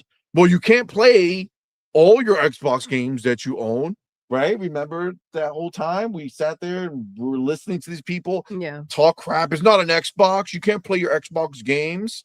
And we said that they were working on something to make it happen, right? Now, what this sounds like, this doesn't sound like it's emulation. This sounds like this is just the games. They're just working on your PC now, right? They're just working on your handheld now. But this really brings together this idea of, you know, the Xbox handheld being exactly what it sounds like, right? PC being a true extension of your Xbox, because you can actually just take all your Xbox games and play it on PC. Obviously, it's not all there yet, but that's what they're working towards, right? And obviously, I would assume when looking at this that the eye is on Helix, right? Like by release of Helix, I would assume that they want most of that to be crossed over and available on PC. Either way, man, it sounds dope. I love the fact that they're adding achievements to them too. Like I'm not a big achievements person, but I'll tell you what, if I were playing Conqueror and it did something in the achievement pop, I wouldn't be mad. You know what I'm saying? Like I wouldn't be upset about that. I bet. So yeah, I mean, I think this is huge news, you know, bringing your Xbox games that you own to your PC and to your Xbox handheld and any other handheld. Babe, what do you think? I mean, you think this is a big deal? You like this? What are you thinking? Well, absolutely. And I kind of see what you're saying, where maybe this is a little hint as to what's to come. This is a big deal because we talk all the time about investment, right? And it's important that money that we've put out there, that it's not just gone, right? Even when being able to play these games on the newer consoles, it allows you to, like, if it dies or if you got rid of the older console, it's like, okay, well, this still exists for me. I don't need to get rid of everything, right? But yeah, it's important that they're still doing that. We knew that they would end up in this situation, though. We knew that this was coming, that we were going to go ahead and have access to these things. Is something that we've heard from Sarah about, right? And these are moves that have been in play and great. You know, it just turns out that this is the right moment, and it plays out perfectly for Asha to be able to present these things to us. And it's like, okay, fantastic. It's great timing for them to make a move from, you know, Phil and Sarah, and then slide into Asha and be able to have these positive, exciting news. Just like, you know, the 25th anniversary console, that was so dope, epic. Yes. And it's like, okay, obviously this was not thought about in the last 100 days, right? This was something that they were planning, and this was going to happen. No matter who was there, Phil was there. This is exactly how this was going to take place. But now Asha is the one who gave it to us, though. Yes, with that. I mean, a lot of people weren't at the show, but that was such a huge moment. That was so cool. But yeah, I mean, these moves have been in play, and a lot of the things that we're hearing about, yes, it's perfect, but they are things that, again, have come from the minds of Sarah and Phil, and we knew that they were working towards this goal. And perfect. It's not something that the investment got scratched off and it's like, all right, forget the players, right? We're still being prioritized in that way. And, you know, Hargeet, I know you are a someone who feels very strongly about this is my money that went out. These are my games. If I want my nephew having them, if I want my like whoever you want partaking or having these things, that's what should happen, right? So this is a way to protect that, and for us to be able to, in a new form or new way, still enjoy these things in a better looking format, right? With newer tech. So 100%. It doesn't die with the tech that it existed on. 100%. Which is a big deal. Great points. Agreed 100%. Shout out to Zimbits Official. He says, "Hi, C-Money. I saw you at the Xbox 25th anniversary celebration. Oh, man. Greetings from Colombia. Shout out to you, homie. Greetings from Colombia. Shout out to you, my friend. I wonder if it's my homie who I... Shout out. Oh, yes. I showed you. Shout out to Colombia. Yes. Thank you for being here. Man. That's awesome, man. Thank you for coming through, man. Hargeet, we knew this was coming, and all those people were talking crap about, oh, this is not an Xbox, doesn't play your games. We're like, bro, they're working on it. They're gonna do it. They did it. It's here. The rumors were true. Yeah. Yeah. Yeah. I mean, look, it's great. I think this is awesome. It's a first step, obviously, but it's an awesome step. And now these are the games that they've published. That's one thing we still have to see is what happens with third-party publishers. I hope they all latch on and allow this. But it's great. And achievements coming to OG Xbox games. Yes, that's awesome. But like, yeah, this is a great step in preserving games because as I've said, like PC, there's no generations. You have it. It's available. You can just play it. You can buy it, whatever. Just play it anytime you want on any machine that you have. It's great that this is going to become available. Let's see how much of the catalog they're able to bring in. They're apparently saying that they're going to have a lot more through the 25th anniversary. Right? At the 25th anniversary, they're going to have a bigger announcement of things. So I'm hoping there's a lot of games that come into this, and I hope a lot of third parties come in as well. But yeah, this is awesome. And I actually have tried it. I think I turned on Blinks, but with the Play Anywhere, it actually synced up my save. So wow. Yeah, so it brought in my save. So yeah, it's pretty cool, man. It works. It's great. The games are still the games, right? So it's not like these are like modern mechanics or anything. It's still that old game. But you get to play it, and it does do some up-resing. So you do just like the One X did, right? You can kind of get an up-resed version. Series X does that as well, right? But it is still an old game, fair enough. But hey, you have access to games, right? One of the things that like came to my mind, and this is just a crazy potential that is not going to happen, but there is a big game coming up this year that's not on PC, but there is a backwards compatibility program. That would be crazy. That would be real Could you crazy. imagine? That would be really crazy, to be honest with you. That would be insane. Now, I don't know. that would be an awesome freaking announcement. And you know how many freaking PC gamers would be worshiping at your altar if you made that happen? And how many Xbox 100%. copies of that game would be selling? Just saying. It's true. It's true. I mean, look, I think we're kind of resetting the backwards compatibility hype, right? Like this is what we already went through on the Xbox side of things, right? When they first revealed that program that blew everybody's mind that they were actually going to be bringing these games back. And it's not about the fact that you play these games all the time or anything like that. What it is the preservation of your purchases, right? Like the stuff that you bought, these games that were created and existed are not lost to time, right? Because the reality is for most of us, I mean, there's a lot of people who still have all their stuff plugged in and go back and go play these games on their old consoles. But for a lot of us, when you buy the next box, you retire the old one, right? Either you get rid of it or you save it, but you put it away. And you're not looking to play Conquer Live and Reloaded on your original OG Xbox. You know what I'm saying? But it's available now. So you know what? If you feel like, I haven't played it in so long, it's right there in my Game Pass subscription.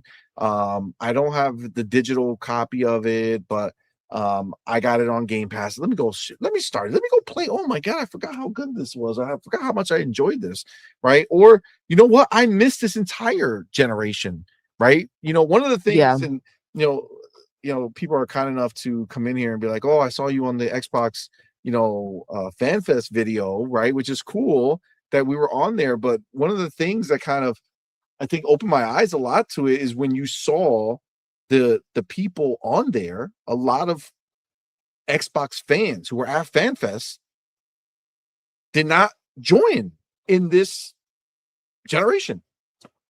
They weren't Xbox fans from the OG Xbox generation. A lot of those people, their first game was Gears of War. Mm-hmm. Gears of War was in the 360 generation. It was not in the OG Xbox generation. Yeah. So, as much as, there's people like us who are OG Xbox fans from day one who, have experience with these games and stuff, like there's plenty of people who don't have the game lying around from when they bought it all those years ago or anything like that. And now it's in Game Pass, and now it's like, oh, okay, I can go back and see, right? I have it available to me in an easy way, right? It's an easy, to use scenario here where you just can go download it or play it on the cloud or whatever you want, right? I think this is phenomenal. And again, we're 100%. just restarting, right? So every once in a while, we're gonna get these news drops. We're like, oh, we got more games coming, right? Hey, more games are coming. This is cool. And ultimately, I think this is all leading to the place where you're gonna get that convergence of PC and Xbox becoming one. Yeah, Like as far as your I library agree is with concerned. you. I agree with you 100%. I agree with the fact also that, yeah, sometimes, people have not had an opportunity or knew that these games were It out existed. there, and you see them and you're like, okay, well, hold on, let me give it a try, see if I like it. But a big deal is that, like, maybe people won't go back to go ahead and grab these games, but it's in the minds. There are so many people that go ahead and, oh, make a new Concord, make this or that, and this kind of scratches that itch for a bit, at least, right? Yeah, plus they see the numbers, right? So Mhm. they'll be able to see how many people dip back in, right? How many people cared enough to even give it a try. But either way, I think Actually, it's- that's genius. That's a great way to test Right. out, like Banjo, right? Some people ask for that game. It's like, make a new one. It's like, wait, hold on, let's see. This test this out. Conquer, you want a new game? Wait, hold on. Well, let's see how many people are actually gonna actually care about this. It's a great way to test out the IP. Agreed 100%. For Overall, investing. I think this is dope. I think this is just obviously a step in the direction that we know they're heading. And I guess I'll leave the final question is, do you think, because this is what I believe that end game with this is that at a certain point there will be no difference between the games you own on Xbox and the games you're able to play on PC. Like if you own games on Xbox, they will go ahead and work on PC. And then, as we know, the Helix being essentially a PC of its own, we know all those PC games that are missing are going to be able to be playable on Xbox, right? So do you guys think that? Do you guys think that's the end game where you're going to get this convergence? Baby, what do you think? I mean, it's possible, right? That should be the goal. Yeah. That should be the goal. 100%. And it's not like they're not putting work into it. So we're seeing it happen. You can only assume that that's, they're going to That's keep logical. at it. Like, you don't invest this much and then say, you know what? Yeah.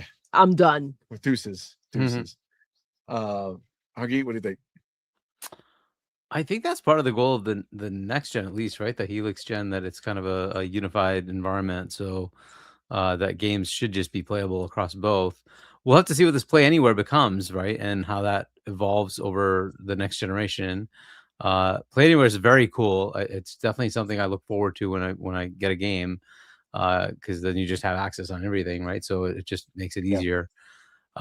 So I hope they evolve that into essentially what you're saying. It's like that library is available everywhere. So every Helix game will just be available on your PC. That would be awesome. That'd be fantastic. So why not? If they can make it happen, why not? I know, like in the development world, that when we had GDC, they were talking about how they can cross save even to Steam, even to PlayStation, right? All that kind of stuff that they were working on. That would be awesome as well, right? Is to make things as portable as possible. But at least in their ecosystem, you buy it once, you have it on both platforms. That's fantastic. So that'd be awesome if they could do that. And it is a good preservation system because you can now play that game literally on any PC. It doesn't matter, right? PCs are PCs. So you can keep, hopefully it won't go away at some point in the near future. But we have these PCs and you can just keep buying new ones and keep playing.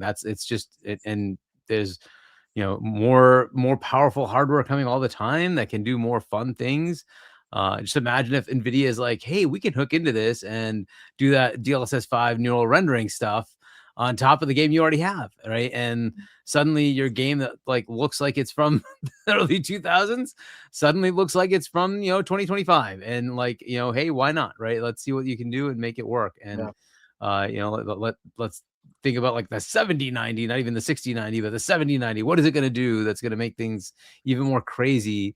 And what does it do to older games? And now you have all that capability.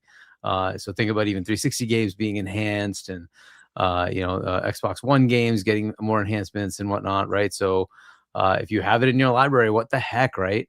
The next big thing would be if you get a drive accessory, will it let you read your Xbox game from a disc and let you play it on a PC, right? That would be awesome as well, right? So we'll see how they go about doing all these things. And again, the ball's in their court. Yeah, the ball's in their court now on answering the physical thing with what PlayStation has done. They can just knock it out of the park and just say, like, we're giving you all of it. You want it, you got it. You want to play your Xbox OG game and throw that disc on your PC, no problem. We got you. You can play that game, right? Like, how big of an announcement would that be, right? Like, we're allowing everything. Not only do you have to buy digital, you can just, if you have the disc, you picked it up at a GameStop order for $2, no problem. Throw it in. You can play that game now on your PC, right? Like, how cool would that announcement? It's like, Xbox this has is the big stuff that can just do it here. Like they can shift the narrative. Like, a lot of people think like Steam is like one of the best places to, to be safe with your purchases, and like Xbox can step up, right, and really take that to the next level. So yeah, I definitely get that. They can also just like do this and just not even say anything. No, I'm being funny, because they kind of tend to not make a big deal out of their things. I feel like this is a perfect way for the smoother ones to kind of just put a freaking clip. This is, look at what you have. This is what you do. Make a video of it. Short, sweet, to the point, direct, where people are those visual learners can see, instead of trying to break this down with their brain. And it's like, okay, well, I'm seeing I can do that. And it's like, great, I didn't know this existed. It's a big deal. Like, you need to find different ways to communicate with people who understand things differently and deliver that message so it can spread. But putting out a message about it, putting a letter together, whatever it is, like, and then have people maybe hear it from YouTube or somehow because people are talking about it. No, take it into your own hands and dictate your own future. This should be something that it's a big enough deal to go ahead and put something, a marketing freaking jingle together for it, and let people see what you've worked on and what you're doing. It's not like we turn left and see Nintendo doing this shit, and then we look right and we're like, oh shoot, look at PlayStation shining bright. This is something that they have taken the time and the resources to go ahead and do. Take that moment and do a spotlight on it. Yeah, I agree. 100%. 100%. I'm gonna be evil again. Remember like we saw that video of the CFO, right? They should just take that video and change the translation guy and say, yeah, we hear you, but we don't give a shit. You can F off with your stupid physical need. And then suddenly switch to here at Xbox, however, we do care. And I do hear you. Oh my god. That would be I'm gonna give you how viral would that go? How viral would that go? That's how you I would love for them to get into that type of like that Sega do with Nintendo don't scenario. Exactly. Like, just I go. mean, and the thing is that they sit there and they go ahead and acknowledge, and they say out loud, we are competing with TikTok and we're competing with movies. And it's like, okay, how about you start using these things to your advantage and start making some viral videos? Things can go viral. Figure out what you can do that would advertise your brand and start using these social media trends in moments to your advantage. Yeah. You have a marketing team. If we can go ahead and say, hey, maybe this is something you can think about, and we're in an isolated situation thinking this would probably be a good thing for you to do. If you have a whole freaking team over there that can think this up and maybe put something together, come on, man. Yeah, I agree 100%. Let me go ahead real quick and get our boy Anonymous Ball. Shout out to you, homie. Thank you, my brother, for being here, man. Thank you for going ahead and Yo, $10 thank super chat. I you. appreciate Thank you my so dude. much. He says, salute gamers. Hargeet, you remember everyone's a CEO. C Mustard is a CEO. Doodle is a CEO. We're all CEOs. The chat are CEOs. I'm waiting for the Great Gears E-Day. Facts. Anonymous Balls, thank you, brother. Gears E-Day is I do feel like a CEO. I do. Well, I mean, we technically, yeah, but there is being and there is feeling like one. Okay, true, so I'm feeling it. True, I get that. I get that. Let's well, I think overall this is fantastic. And this was a rumor that turned out to be true. And we're gonna switch gears to another rumor that turned out to be true. And that, my friends, Xbox went ahead. I feel like a lot of people haven't really talked about this. So I don't know if people just don't give a crap or what it means, but Xbox has officially gone out, and another rumored scenario is true. Matthew Ball has announced today, which was a little while ago, last week or such, Xbox will begin a public test that enables Xbox insiders to stream select games from their library at no added cost and with no subscription required through a new ad-supported option. Our overall goal is simple: to give players more affordable options to play. The goal of this public test is to see how players use ad-supported streaming and listen to their feedback. As we experiment, we want to be clear about the principles we hold for ad-supported experiences. Number one, we start with the player. Ads should create value. I don't know how that happens, but sure.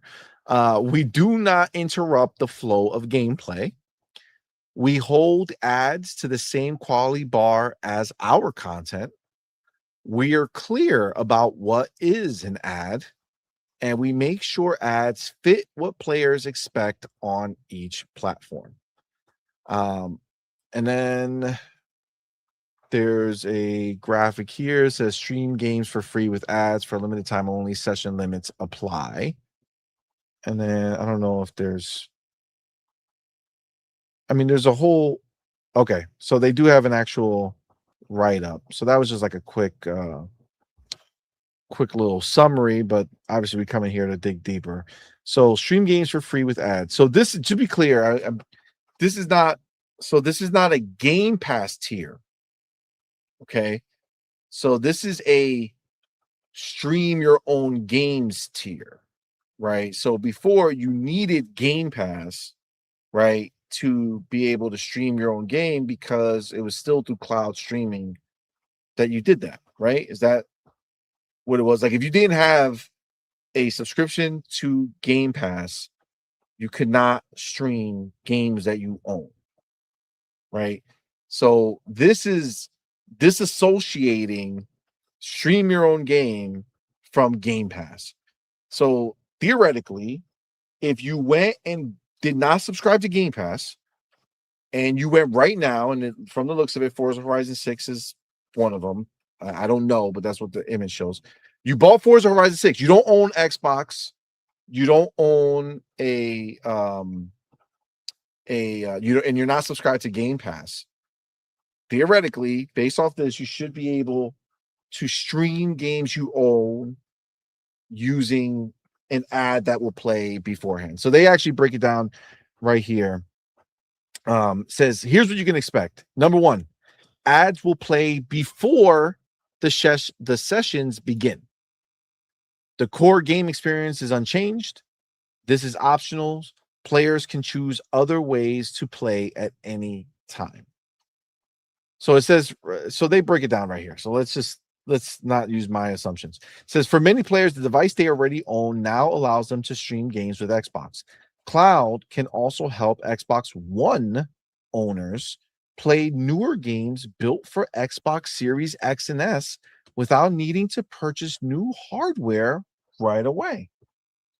That can be especially meaningful in places where consoles are harder to find or less affordable, giving more players another way to access great games on devices they already have. Okay, I didn't even associate this with the previous generation. Like, I guess that this is like a play to get those people who are still on the old gen to be like, hey, maybe I can go buy this new game, even though it's not coming out on my box, a la Call of Duty, right? Call of Duty. So you can use your existing box, even if the game wasn't made for that box, and still be able to play a new game on it that just plays an ad prior to it.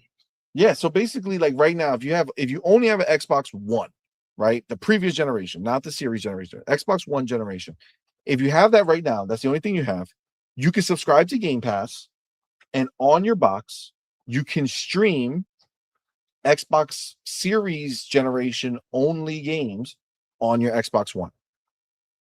But you still need to be subscribed to Game Pass to do that.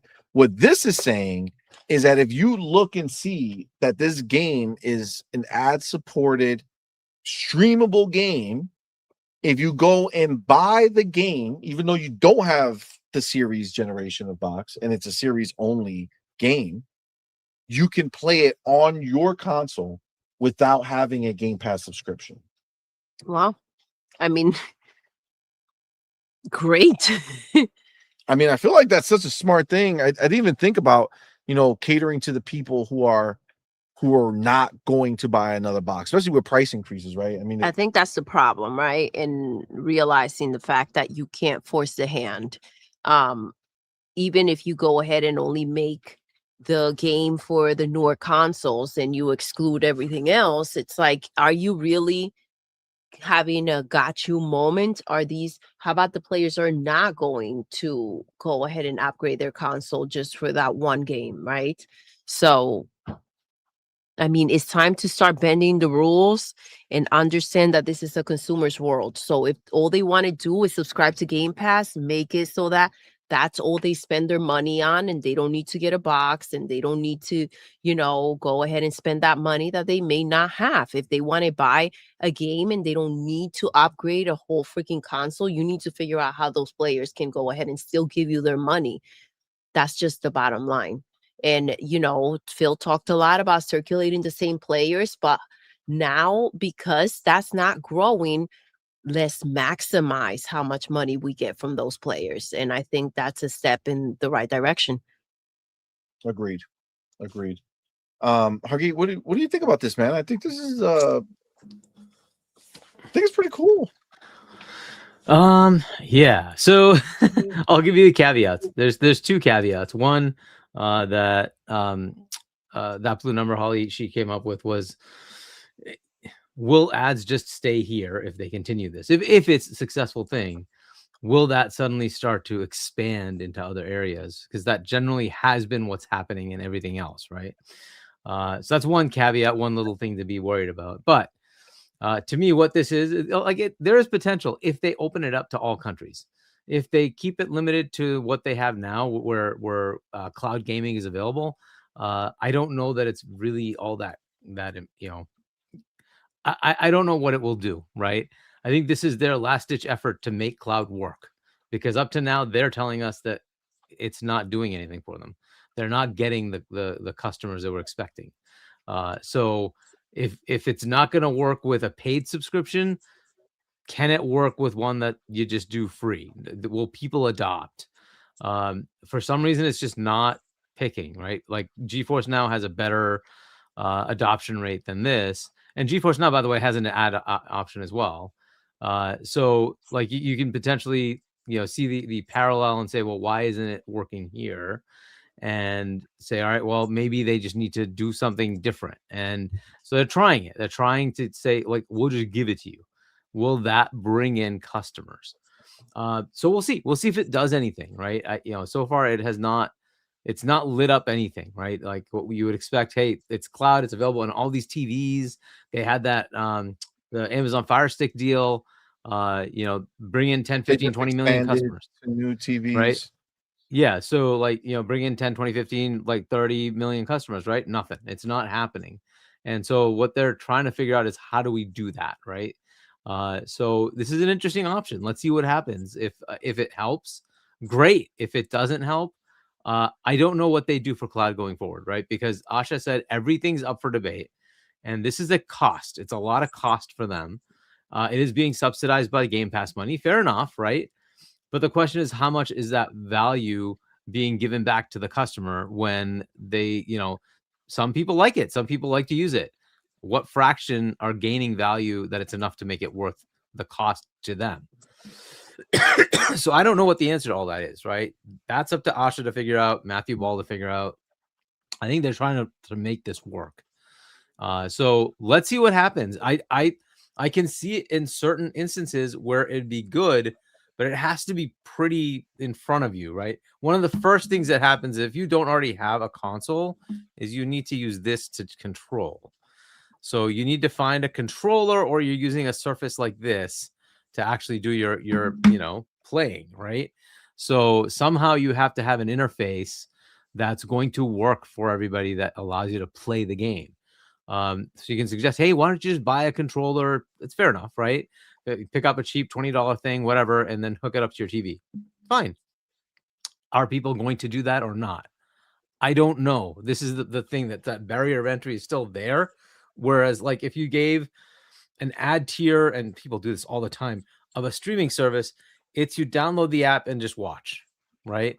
It's like, I don't like this, whatever, turn it off, right? It's just that simple. Whereas with a game, you have that interface issue. You have to actually be able to interact. How do you do that? So you need to have a controller, or you're going to have something like this that's in your hand. And will people be okay with it? Some will be, some won't be, right? So just things that you have to kind of go through. There are barriers for cloud gaming that aren't as easy, as much so in just digital streaming for, movie content or TV content. In the case of GeForce, it's just like you were saying, like, I can get a 4080, I can get a 5080. I just stream it from them. Like, yep, why not, right? Like, okay, that's cool, right? You get a capability that is going to have a high price for entry if you wanted to do it yourself, especially today, right? It's ridiculous how much these things are costing, right? And they're going through yet another price increase for like the 50 series. Okay, whatever, right? But so if you didn't want to spend the multi-thousands of dollars to get that card, you could just stream it, right? And at least see what it's like to be able to play on that kind of capability, right? Fair enough, right? I don't know what that does here. We will see if this works for them. But I think this is their effort to try to say, let's get something going. Let's see if we can make cloud grow in any way. Give us customers, right? Because then it makes sense for them to keep going with it. So if it doesn't, that's going to be an interesting headache for them.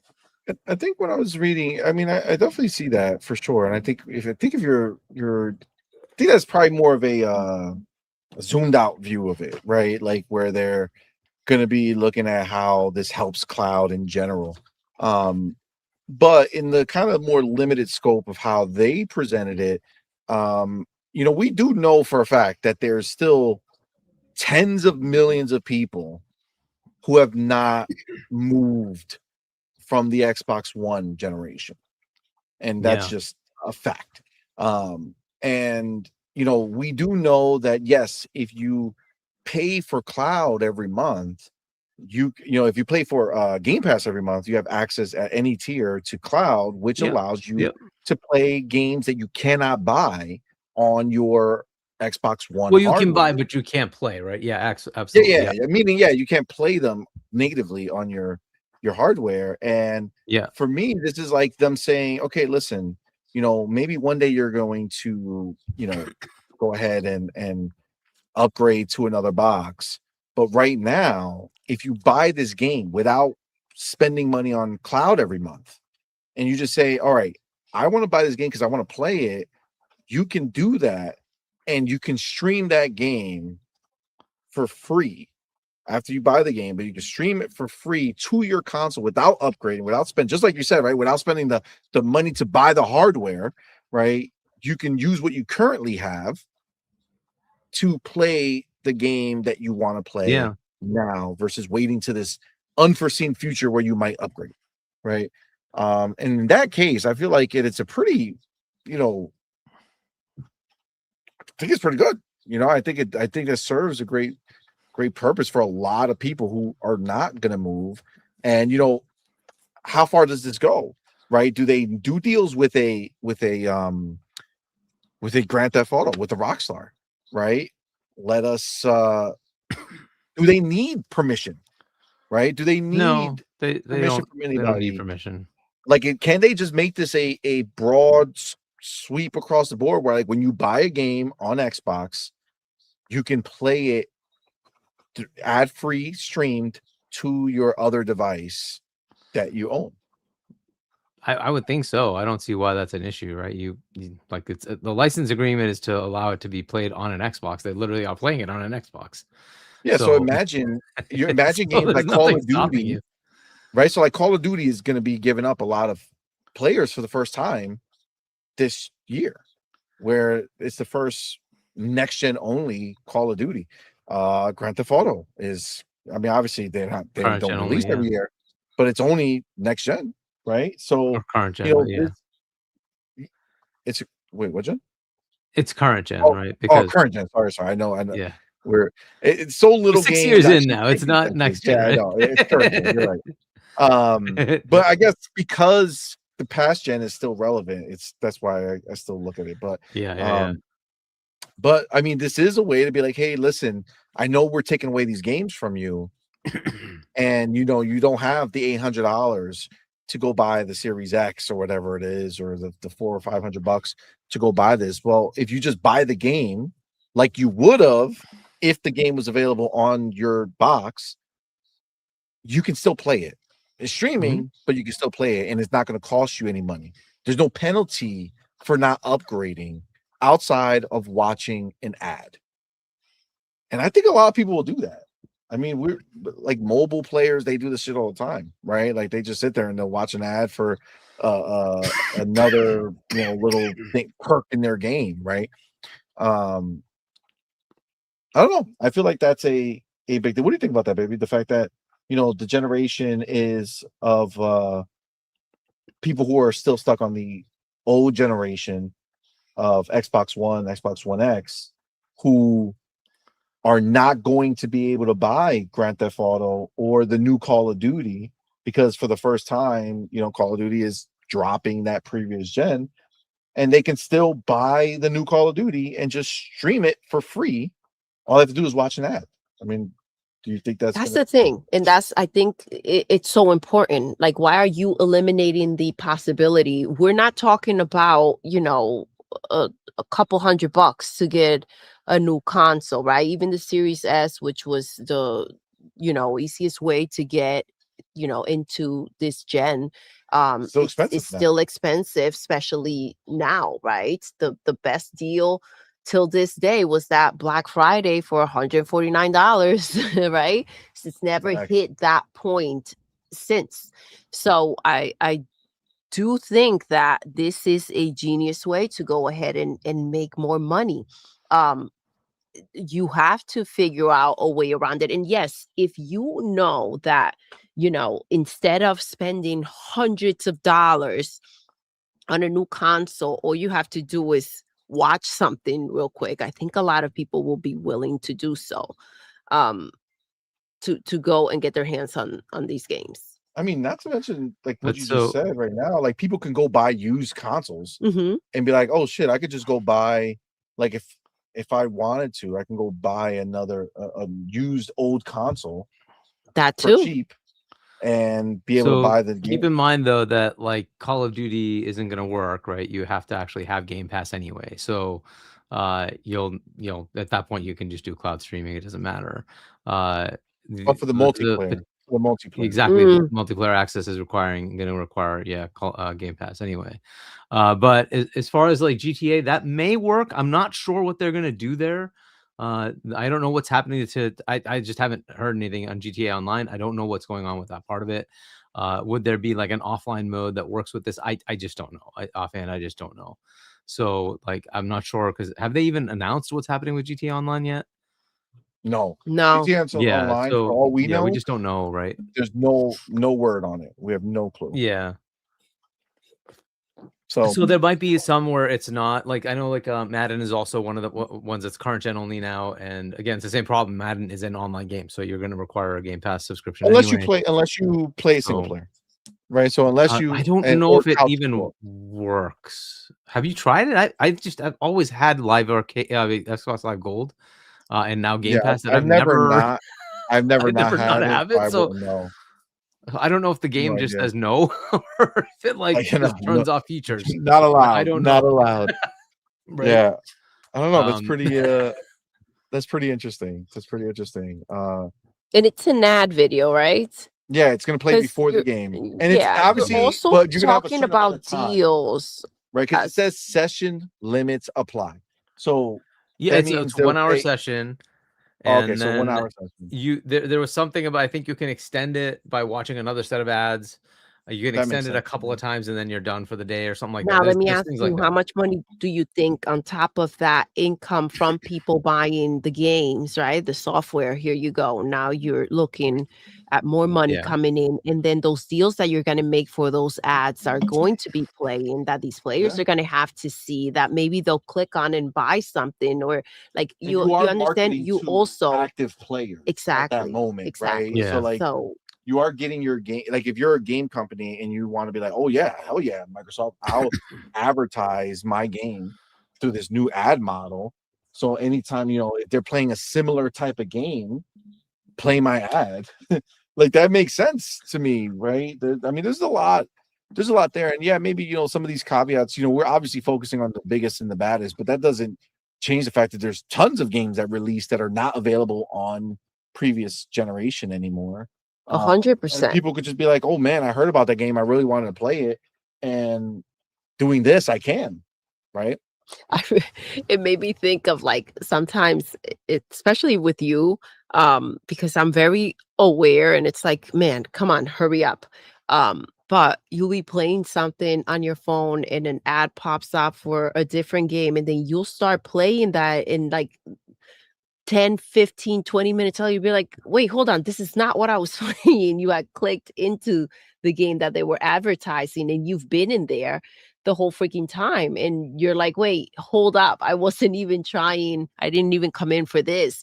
So it happens to certain people. I'm just like, I'd rather exit out, because I'm just like, I'm done. No, you're not gonna sit me here and have me watch this crap, because sometimes they won't even allow you. Like, you have to play through, and then you got to figure out with your blinded vision where that X is to zoom into it and then try to get out. It's so freaking frustrating. I'm not about that life, but a lot of people are. Yeah. No, I get it. It takes forever to try to find the way out of it. Mm-hmm. But it exists, right? And this is obviously going to be less, like, that would be crazy if they sent you a playable ad.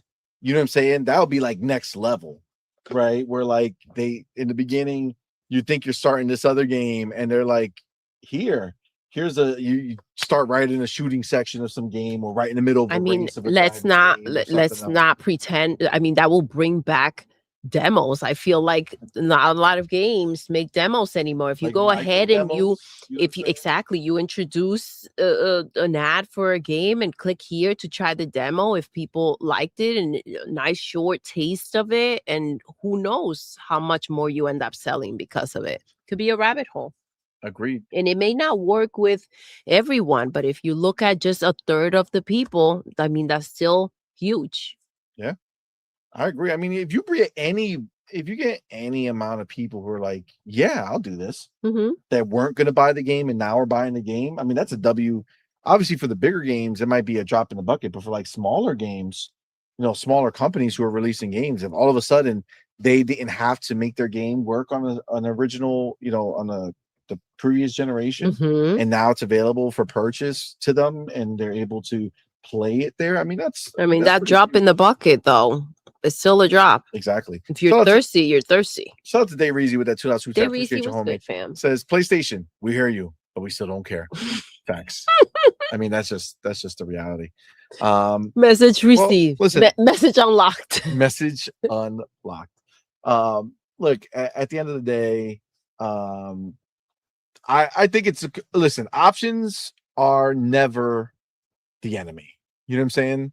And if you have a way that you can try to play these games, that's a good thing. You know what I'm saying? That's a really good thing.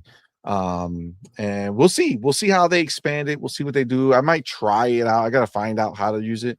But I might try it out. I don't know how to try it, honestly, because I don't think I can. I would have to use an account that doesn't have Game Pass. But then I wouldn't own the game. So okay, I can't try it, unfortunately. It's not for everyone. I don't know how that works. You have to find somebody who buys games and doesn't subscribe to Game Pass. Those are the only people who can try this out.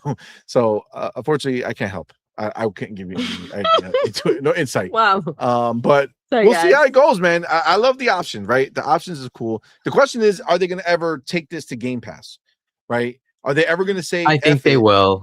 I think they will. I think they'll, like that one they did with Discord, that Game Pass tier. I think they're going to do that. Maybe that's it. We'll see. I'm optimistic that they're just finding ways to do more, right? They're not taking away, right? On the other side of the fence, you got a company who's like, yeah, we're done with disc. You know what I'm saying? No more physical. If you bought a disc drive, too bad. That's your problem. Where on this side, they're like, hey, listen, we want to preserve your games. Hey, listen, we're trying to give you other ways to play games that you want to play. Did you see the one about the Crunchyroll like store thing? Did you see that? Like the anime thing? You didn't see What that? about it? So you have to have a subscription of a certain level to be able to access things in the store. To buy in Oh a my physical gosh. store. Yeah, I got the email for it. I Yeah. saw it. What? Mm-hmm. Yes. You have to now, instead of, you have to be a certain level of subscription in order to access that extra, the 10% or something that they give you discount or something like that. I'm not sure. It's not but discount, it's even access to items. So access some to things will be behind. to the store as a whole, behind Hardy, or just So subscription, certain now you yeah. items? subscribe I there. don't think just it's the to whole use- store, but Wow. it's some parts of the store. Yeah. That's crazy. So That's they're crazy. trying to force you into having to upgrade what you're already that's giving them money for. That's real. Yeah. PlayStation out here robbing you at gunpoint. Like Seriously. nothing to see here, guys. Seriously. All right. Yeah, I'll Let throw me, that link in the private chat for you to happily read. It's Crazy. it's crazy. another crazy ass crazy. thing that Sony's doing.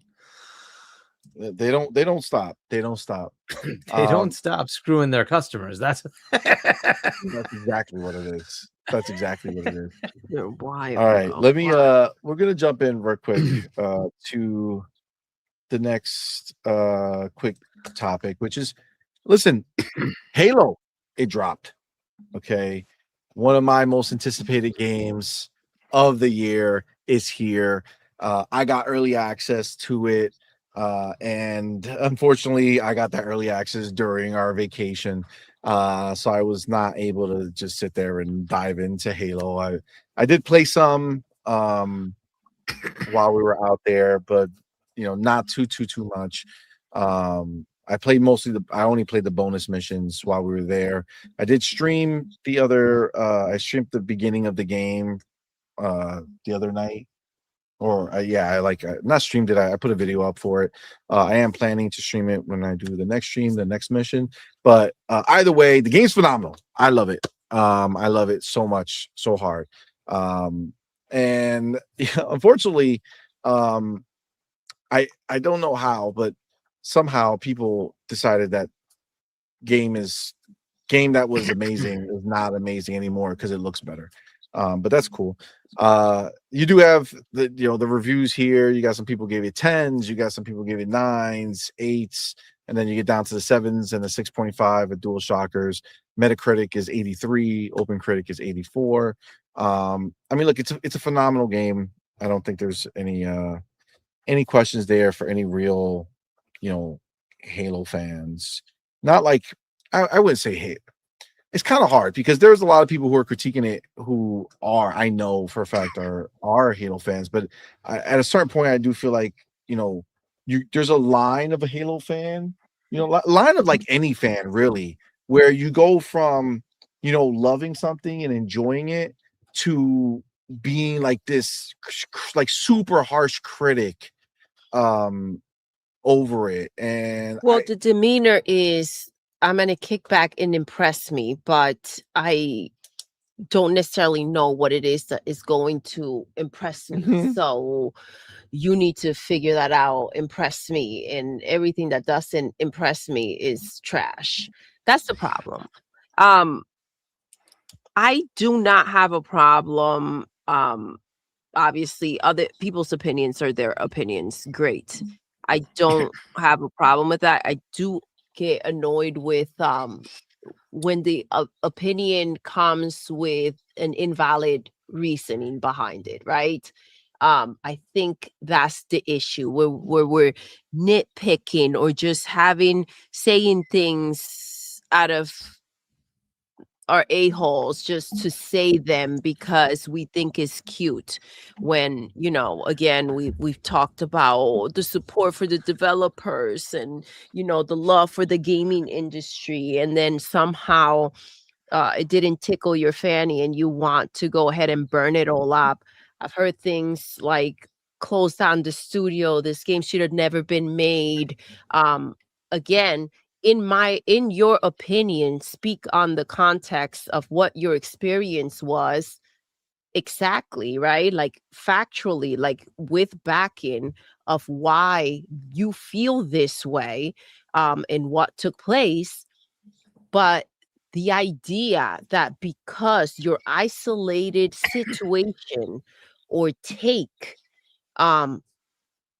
it's not a positive one, we need to shut down the studio, or we need to not have made a game that other people may be enjoying. I mean, as you mentioned, there are 10s, there are 9s, there are 8.5s, like 8s, like even the 7, right? From what we heard from Starfield, a 7 is a good thing, meaning we cannot sit here and be like, burn it all down because I said so and I wasn't pleased. Come on, talk about world revolving around me type of demeanor and energy. Like, the game was made, not my cup of tea because of A, B, and C, but I can understand how maybe some people will enjoy it. Like, disconnect the world surrounding around you and you thinking that you're the be all and everybody should lose their jobs and Halo should no longer exist because of your dumbass opinion. To your point, look at this here. It says, you look at this image, this person says, art direction is better than realism every time. Because this game looks nothing like Halo. It just looks like sci-fi military shooter in Unreal Engine 5. Like, I don't think you can realistically say that with a straight face. Like, that's crazy. It's literally the Halo world in today's graphics versus 25 years ago, my dude, when it didn't look like anything outside of artist's depiction of what they thought a rock looked like, Exactly. and what the water looked like, and they couldn't make it real. This is what they would have made back then if this was available to them back then. Exactly. So that's the problem. Like, when you're just talking nonsense, we have an issue. If you enjoyed Halo looking as it did, great for its time, but guess what? 2026 now. Yeah. And you're knocking this one. I'm just saying, like, it has to make sense. I need something valid. Yep. Yeah. So I read the one that DualShockers put out, and there's some fairness to what they're saying, is because they unfortunately played it on PlayStation 5. This game should not come out on PlayStation. But anyways, they played it on PlayStation 5, and it was not a great port, at least for the review time period. It had a lot of issues, and so that's fair. And then there was like some login issue where it just blocked them from playing for a while, and then like had to reset, and then you had to create a new account and be able to actually play. And it's like, well, okay, that I get all that, and that's frustrating. But that's tech issues that should have been ironed out. And that's the experience getting into the game. That's not once you're in the game, right? Right. Yeah. So, but here's my problem: is like these same people will take and absolutely glaze Last of Us Remaster and sit there and say that's a 9.5 when they did literally the same bloody thing. So tell me how a game that's good, it's really good, like Last of Us, you remaster it, it's really still good. But Halo is it like 96, 97 meta? It's like a ridiculously high meta. Suddenly is not good. I don't buy it. I like, so to me, I played this. I have a small nitpick, so I give it a 9.5. So far, I haven't finished it, but rated up to now, it's a 9.5. My small nitpick is the prequel missions that they have weren't as meaningful as I was hoping. Right, the gameplay is good. If those who have played it, have you played it already? I played the bonus missions. Yeah, and you finished the bonus missions. I played all. So there was a. So there's the thing. 3 main missions there. There's 3 missions. Have you played all 3? The flying mission, right? This flying one, right? I wasn't gonna spoil that, but anyways. Sorry, but I didn't. It's I got to it, but I stopped playing right there, and then I was gonna go pick it back up, and then when I went to play it on my Xbox, it wouldn't let me. It took me back, so I couldn't start right there. Like the save didn't sync up when I switched from the PC to the Xbox, so it put me back, and I had to get back to it. But I was like, I didn't have time for that because I was gonna play. I was gonna do the recording. But that kind of surprise, and as far as like the gameplay loop was really cool. So the gameplay was good. It was just the story was like a throwaway, and I'm like, well, then why did you do that? Like, I would have preferred that to be more meaningful. So that part of it was a little disappointing to me. But outside of that, it's bloody Halo. I wasn't planning on playing the campaign. I'm like 2 missions away from finishing it because it's Halo. You just get in and you're like, dude, it's Halo. And it's you just feel it's everything I've been waiting for, bro. And like I start the game and I'm like, oh, I remember this, and I remember that. I remember this, right? And but it just looks so much better, right? And like so, like I'm still trying to understand where the game that was a definer for Xbox, like the defining game that made Xbox what it is somehow now shit. I don't buy it. This is literally the Xbox tax at some point. You just have to say it. It is what it is, right? Now, are there nitpicks where they've changed out, somebody who is like, this literally happened. They face scanned one of the actual developers, and that was a character in the ship's whatchamacallit, the cockpit in the first mission, right? And they changed that out to a black woman. Okay, that is kind of cheesy, but fine. Is that going to like take away from my score? No, but it, do they need to do those kind of things? No, but they did. Fine, whatever. Are there like, is the prequel missions have a female soldier who's berating the chief? Well, but that's part of canon. That's how they were. They did not like the Spartans until Chief was the freaking hero that saved them all, right? So until that happened, they looked down on these guys because So that's funny because you said that you didn't find it meaningful, but I feel like it actually it painted. That's the part that was missing from Halo. Like if you remember Halo, in Halo, Chief is a god, right? So they show, oh my God, it's Chief. Who is he? But this part actually showed you before he was that to them. And they show like it was like, no, we were the big dogs. We used to save people, and then you guys showed up, and now everybody sweats you. Well, remember, right? Like, they were built. That. they were built to fight them. They were built to fight human soldiers, right? So, but it doesn't matter. Like the problem is like the whole storyline needed to have more depth and meaning, and it just didn't. You haven't finished it, but go ahead and finish it. You'll understand what I mean. So, but yeah, it like that's the only nitpick I have. But still, 9.5. Like that's a fantastic score, right? To me, it's been great so far. It's still Halo. It literally is still Halo. So, like, I just don't get it. Now, is the gameplay as fluid? Because I'm not on my rig. I'm playing it on PC, obviously, right? So I'm getting about 90-ish frames by turning on DLSS. If I turned off DLSS, it was like 30, 40 frames. It was pretty bad. It was eating my It's system. heavy. It's definitely heavy. It's heavy. Like the handheld struggles with it for sure. Yeah, so you'd have to turn it down to low and all that. But either way, like I'm playing it full everything with DLSS on. But that's where like Infinite shines more because it feels more fluid because it has that, you know, original engine that's tuned to the, you know, the first person shooter that they've created, right? So it still has the feel of Halo, but it doesn't have the fluidity of what we're used to with Infinite, right? Because that was doing 120 on console with some ray tracing, right? So it's a pretty awesome, well optimized engine for gameplay, right? So those kind of things are a little bit, you know, you have to expect that. It's Unreal. Unreal is very heavy. It is what it is, right? Gives you great graphics, but then it has a toll on your performance. So but overall, I still feel like I'm playing Halo. It's still good. So I'm enjoying the experience. So I don't know, like, is it perfect? I'm sure it's not perfect, but it's pretty damn close.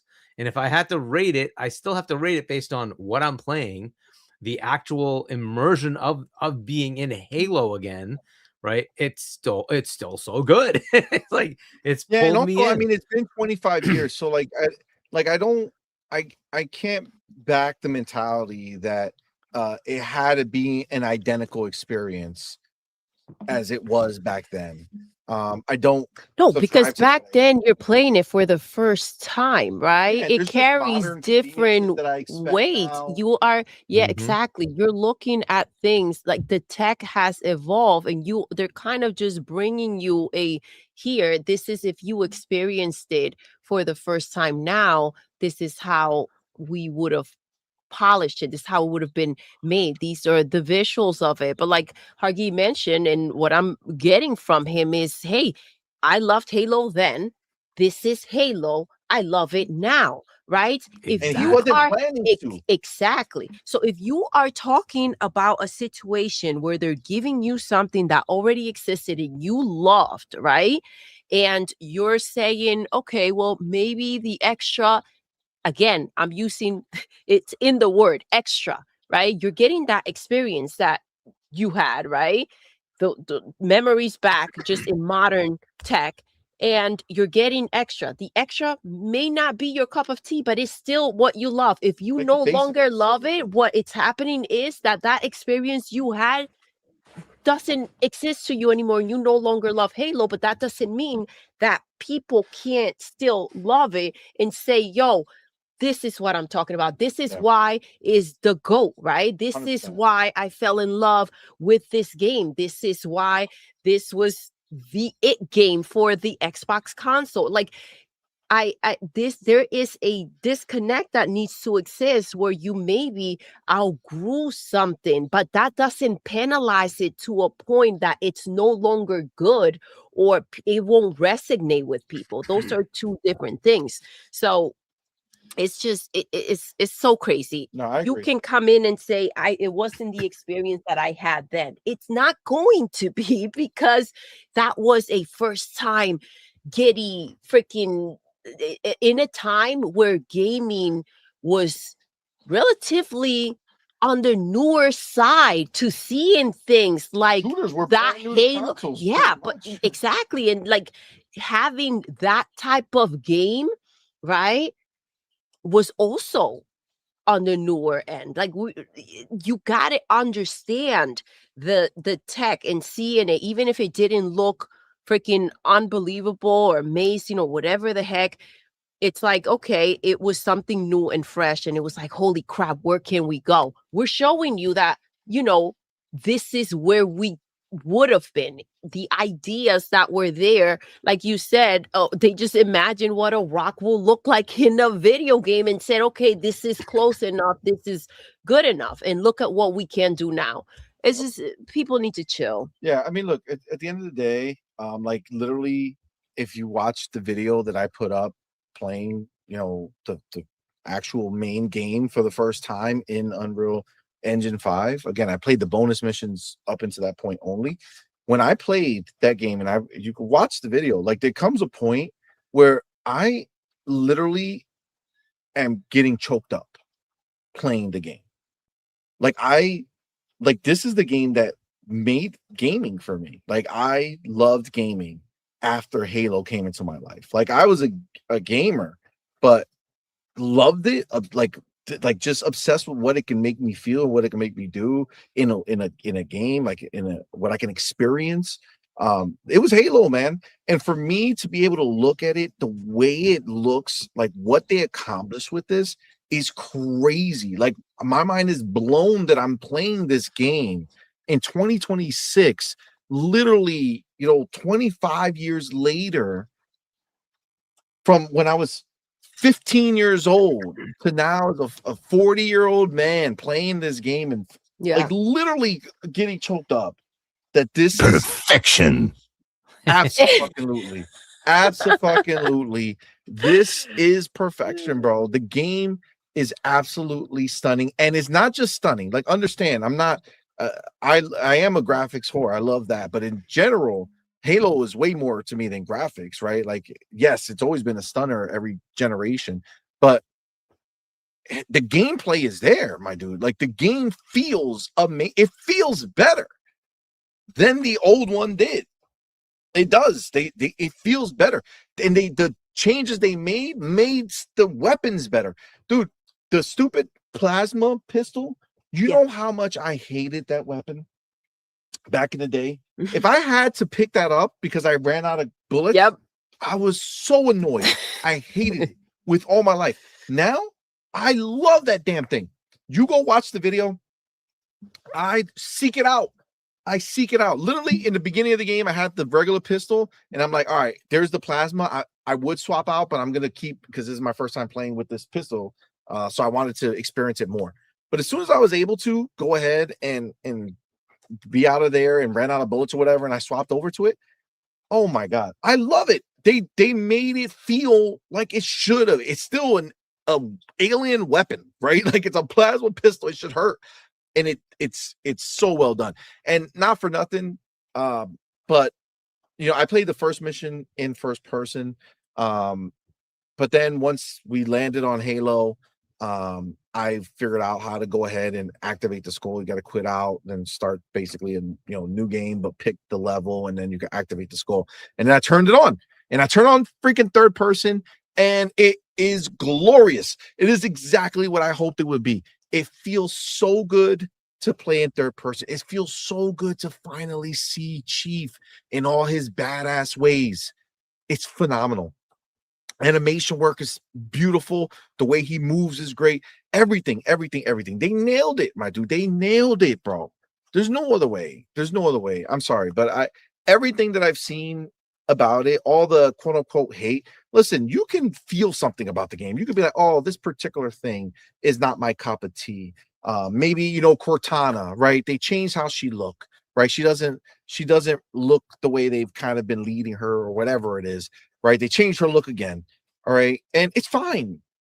If I can pick my own Cortana out of all the Cortanas that I can introduce, would I have selected this one? Maybe not. Maybe I would have picked one of the other versions. But is it like, oh my god, this is trash now? That's the problem. Cortana? Like, no. This is the thing. Like, yeah, they went ahead and they got creative, and you can't it's still.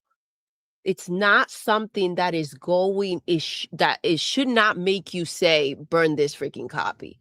I'm done with it, right? Just because they had the same problem with Chief when they revealed it, right? Oh my god, he looks fat. He looks so what in the good, F are we talking about?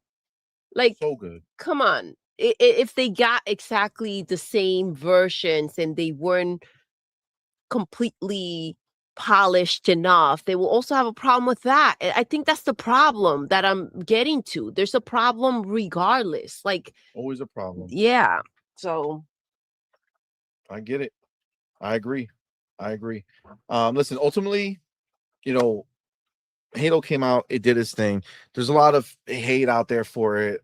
I would say, you know, if you're like me, like if you hear the way I talk about Halo in general up until before this came out, I think that you would probably be on the same boat that I am with this. I'm in awe. I mean, look at Hargeet. Hargeet's a perfect example. Previously, when we spoke about this, he was like, you know, this guy I'll play, you know, I want to play the bonus missions, but like he wasn't planning to play the whole thing. And then look at him. He got sucked back in, baby, because it's Halo. It's Halo and it's glorious. And that's exactly what it is. So, yes. All right. This is what we're gonna do. We're gonna cover one more thing, but this is where we're going to break off and go into our member only segment. It's not going to be super long, but we are going to talk about PlayStation. We're going to talk about their little handheld, or the new controller with no buttons. We're going to talk about the Wolverine situation. We're going to talk about the outage. It's not going to be super long, but we're going to do that. But before we do that, we're going to say goodbye to Doodle because the kids are going to be going to watch the movie. So Doodle is going to be going upstairs. So Doodle, thank you so much, my love, for coming to rock out with us. And you know, thank you for coming. And guys, have a good weekend. Yes, indeed. All right, guys, we're gonna swap over to members only. Guys, thank you so much for rocking out with us. If you're not a member, appreciate you coming through and being here for the show. Appreciate anybody who super chatted or all that fun stuff. You guys are awesome, so thank you.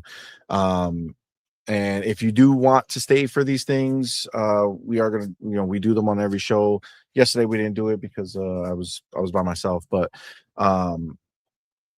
it's just our lowest tier will get you to stay. But I'm gonna swap it over. Thank you guys again. Remember, we'll be back. I should be live tomorrow night on doing it live. But guys, thank you again. If you are a member, just sit tight and we'll be swapping out in a second. I'll be right back.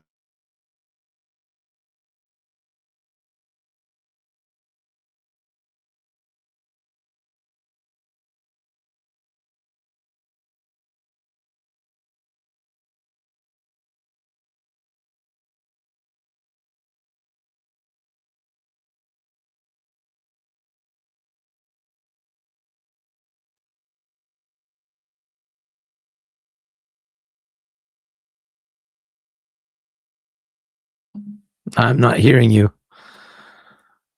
Oh, snap. And we are back. We officially switched over to members only.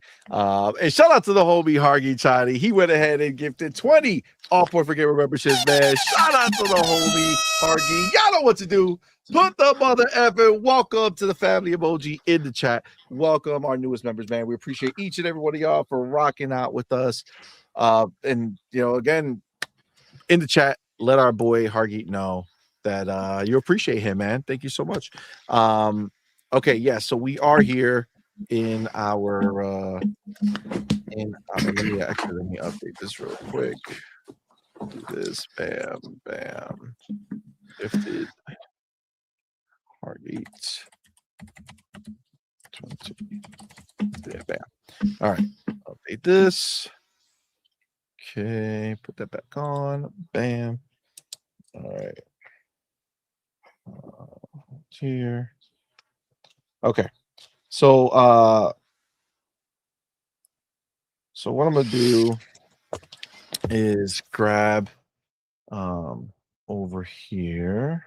Let's get over here for a second so I can just very quickly go through this. So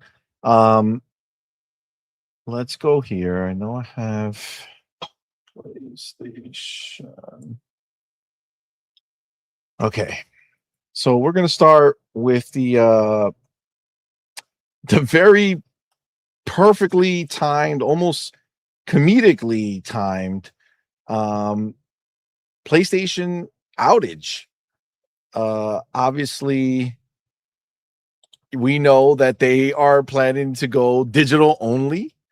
And there was a pretty massive outage that was worldwide. And it just hit at such a time, right, where everybody was sitting here, talking about this scenario where it's like, fam, like this is what the digital future holds for you, right? At any moment, you could be sitting there not able to play your games. This scenario was it says a massive PlayStation Network outage took services offline for thousands of gamers worldwide, leaving them unable to sign in to their accounts. Per reports on social media, they impacted the PlayStation Store, downloaded games, and any games that require a PlayStation Network connection. Obviously, if eventually it went back up, but the story is that this is what the future holds for the people who feel like they are being forced into a digital only future, right? This is, out of anyone, PlayStation is not the one to be trusted, right? Like, I think that we could pretty much all agree that PlayStation, they're just not the people that you want to be able to say, yeah, you guys hold the keys to, when I can play a game or not, being all digital. Hargeet, were you familiar with what happened with this? Did you see it? Yeah, I mean, we don't know the exacts, but like they're saying, I think that supposedly there was some AWS thing going on, but they haven't come out and told us exactly what happened, as far as I understand. So PlayStation just said it's up and running. That's it, right? They haven't really told us what actually caused the downtime. So kind of annoying, but it is what it is. Like, downtimes happen. But yeah, it basically knocked down everything, which is, it happens. And then shortly thereafter, Xbox had a downtime as well. But they did tell us what happened there. So, and they're resolving that issue. So hopefully that won't be as big of an issue going forward. But yeah, I mean, it happens. It is what it is, right? And, in the digital world, this is just one of those things you have to deal with, right? So, entitlements and whatever. If you want to like install a game, like, look, if you have a home console, it should, your home console, console sharing, your game sharing, you should be okay. You should be able to play games, but outside of like a game that requires a login, if that happens, you're stuck. But if there are games that you can play that are local only, good luck, right? At least you can play those. With the disc, you can hopefully get an entitlement to a game, right? So, but this is just the way it is, and unfortunately, it's the world we're in. PlayStation Network goes out, and people are unable to play. Same thing with Xbox, right? You couldn't even play physical games, so everything went out. So Facts. It is what it is. I mean, but Xbox is not out here saying, hey, at least right this second, hey, we're moving forward towards this digital only world, right? Yeah. Which is the big difference, right? There's a difference between, hey, our network's out, but we understand that this is not ideal, and that's why we're not removing your ability to use your physical media or anything like that, versus somebody who's saying, hey, we're done with this. It's not going to happen. This is your future no matter what. So if we're down in the future, you're down, and that's it. There's no other option. And I think fundamentally that's why people, kind of lost their crap about this. You know what I'm saying? They lost their shit about the fact that another thing, right? Yeah, exactly. It's just another, situation. But yeah, so that's something that we know is kind of linked to what's happening. And then the fact of the matter is that after this is when they came out and basically said, yeah, we heard you, we don't care. You know what I'm saying?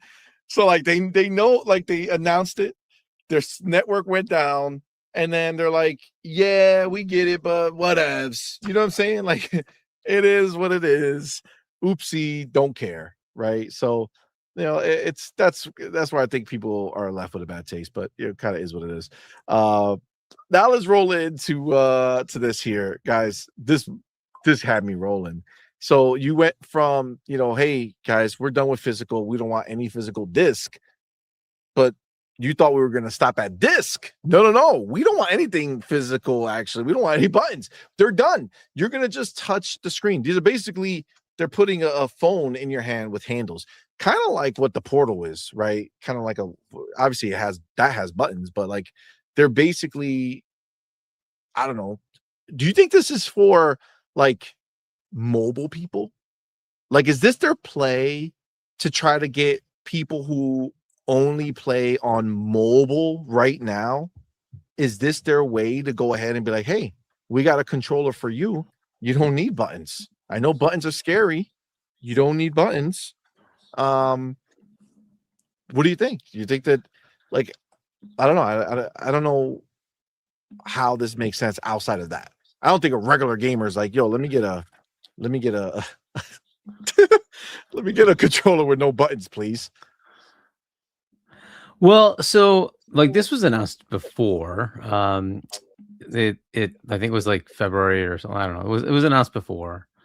And the thoughts I had was, so the thoughts I had was like, this is actually kind of cool in that it solves the one issue that I majorly have with their controller, which is the symmetrical sticks.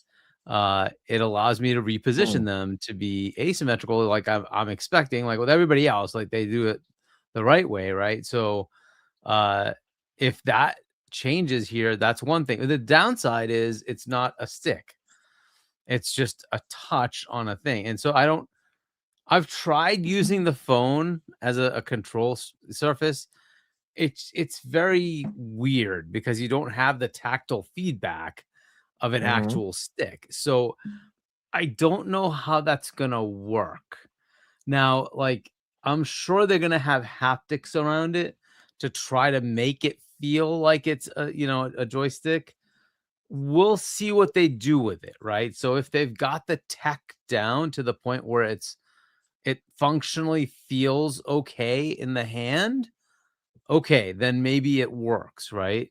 So I'm willing to give them the benefit of the doubt because it does things that would make it more palatable to me to want to use their controller.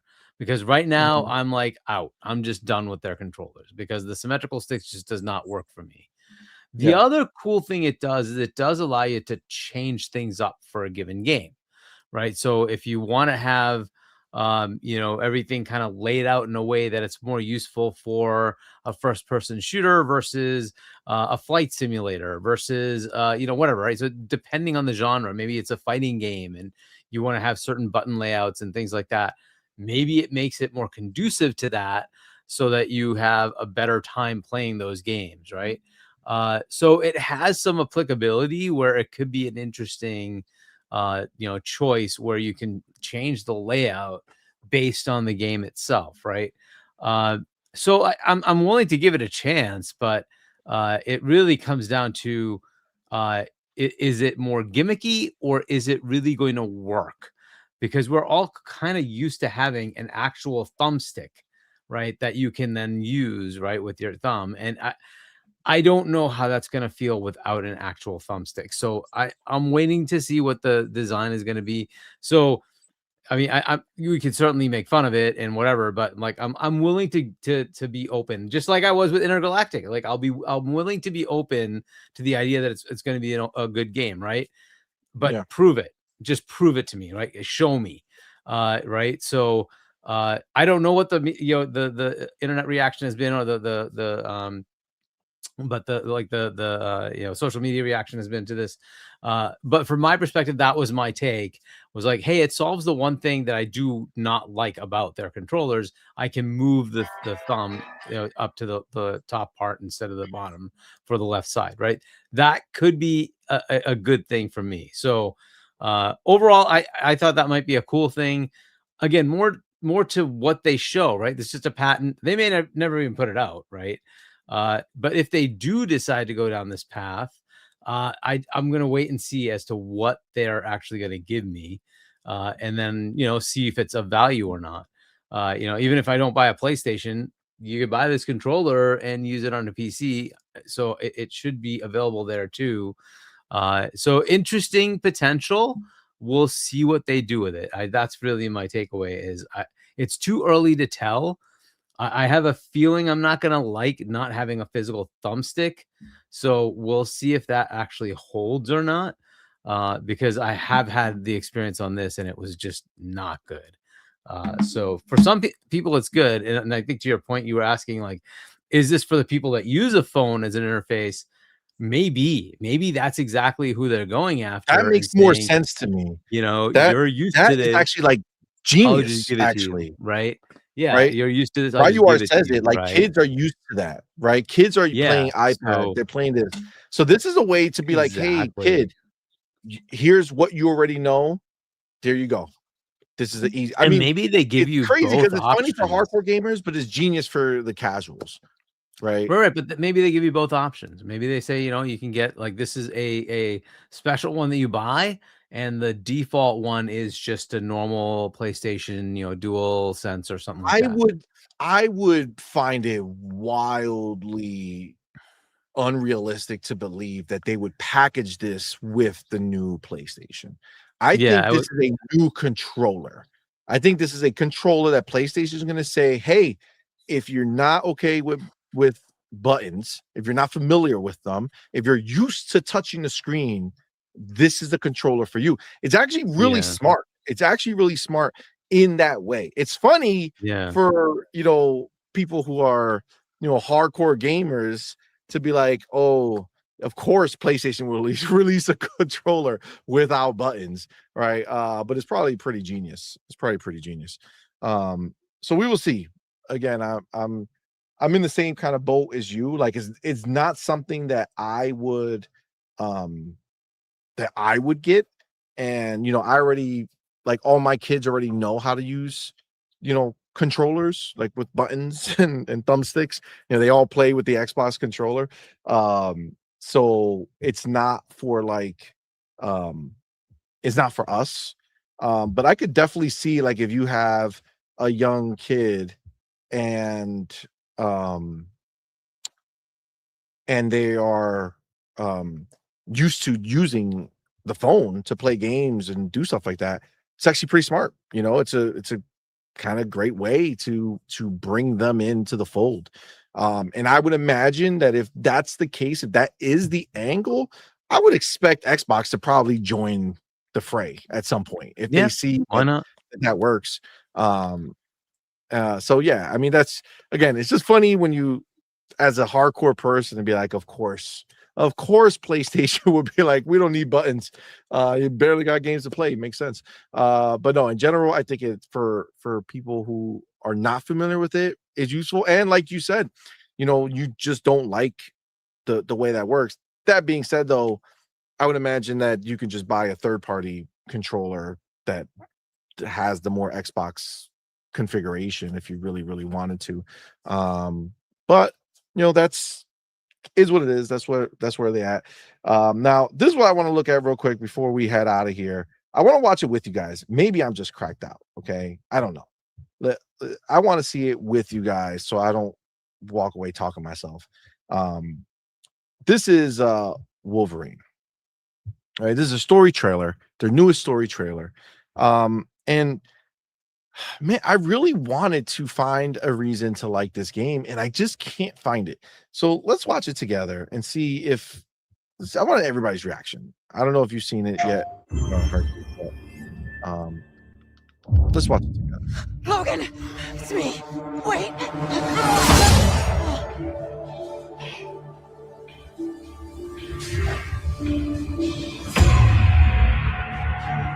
Wolverine is possessed. Oh no. You came back. I've seen things before. Humans and mutants can't survive together.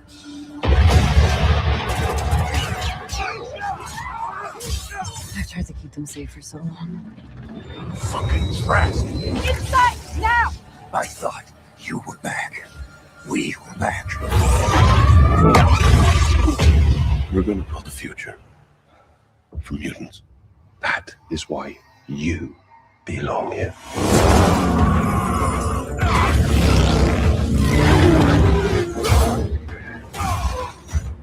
Tear the beast. The hunt is ready. Most people I see clearly. But you.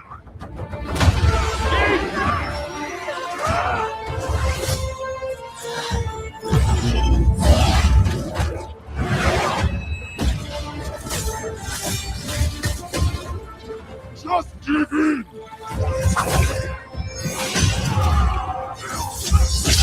Remember who you are.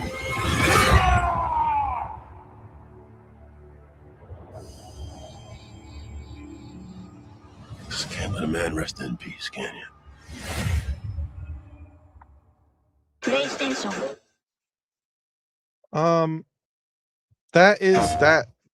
That's the trailer. I don't know what it is, man. Like I feel like, first of all, I think he looks horrible as a character. Whatever they did with his face, he don't look like Wolverine to me. I don't like the way he looks. But then, like, I also feel like it just, I don't know, like the story, it looks kind of forced. I don't know. It seems like whack to me. You know what I'm saying? I don't know. It doesn't seem excited to me. Like when I see those things, like you're in a cutscene and they don't make the stuff look good. I mean, I feel like he was the best looking part of the trailer. The saber tooth or saber wolf, whatever the fuck his name is. But like outside of him, I don't know. The relationship between him and Jean and I don't know what, like, this stuff looks kind of cheesy to me, man. Like, I don't know. I don't feel it. It's not giving me any vibes of like, yo, that looks dope. Like, I definitely want to experience that. But is it just me, or like I mean, I see Becca in the chat. Sup, homie, thank you for being here. Says I agree, C Money. Powerball says they're screwing up so much of the timeline with this. He says, isn't this in Spider-Man 2 universe and rated T for teen for a Wolverine game? Is it rated T for teen? I mean, there's a lot of blood for it being rated T for teen. I don't know. I thought they were going to go for mature. Is it T? I don't know. I'm not. Maybe in the next screen it'll show. It doesn't show, so I don't know. But I don't know. Huggy, what do you think, man? Oh, sorry, I'm muted. So look, it looks okay. I mean, this is not a game I was going to get anyways because it's only on PlayStation. So it's like, yeah, whatever. But I don't know. It's an interesting question of, is the gameplay fun? And I don't know what the gameplay is going to be. So if it's just really hack and slash all the time, maybe that's good. I don't know. And then the other question is the storyline good? It's certainly dealing with a lot of what is Wolverine stuff, but I don't know how much of it is canon versus just stuff they come up with and like whatever. It's just an interesting question overall. We'll have to see when it gets closer to releasing, like what the reviews are like. But most important thing is it's a game, so it better play. It better play well. I'm looking at the 4K version of this, and it does look nicer, at least in the 4K. But is it? I don't know. I'm not sure how to really. I mean, on my screen, I'm seeing it over here, in the 4K version, and it's fine. I mean, it doesn't excite me. It's not like, oh my god, this looks so good, bro. Like, holy shit.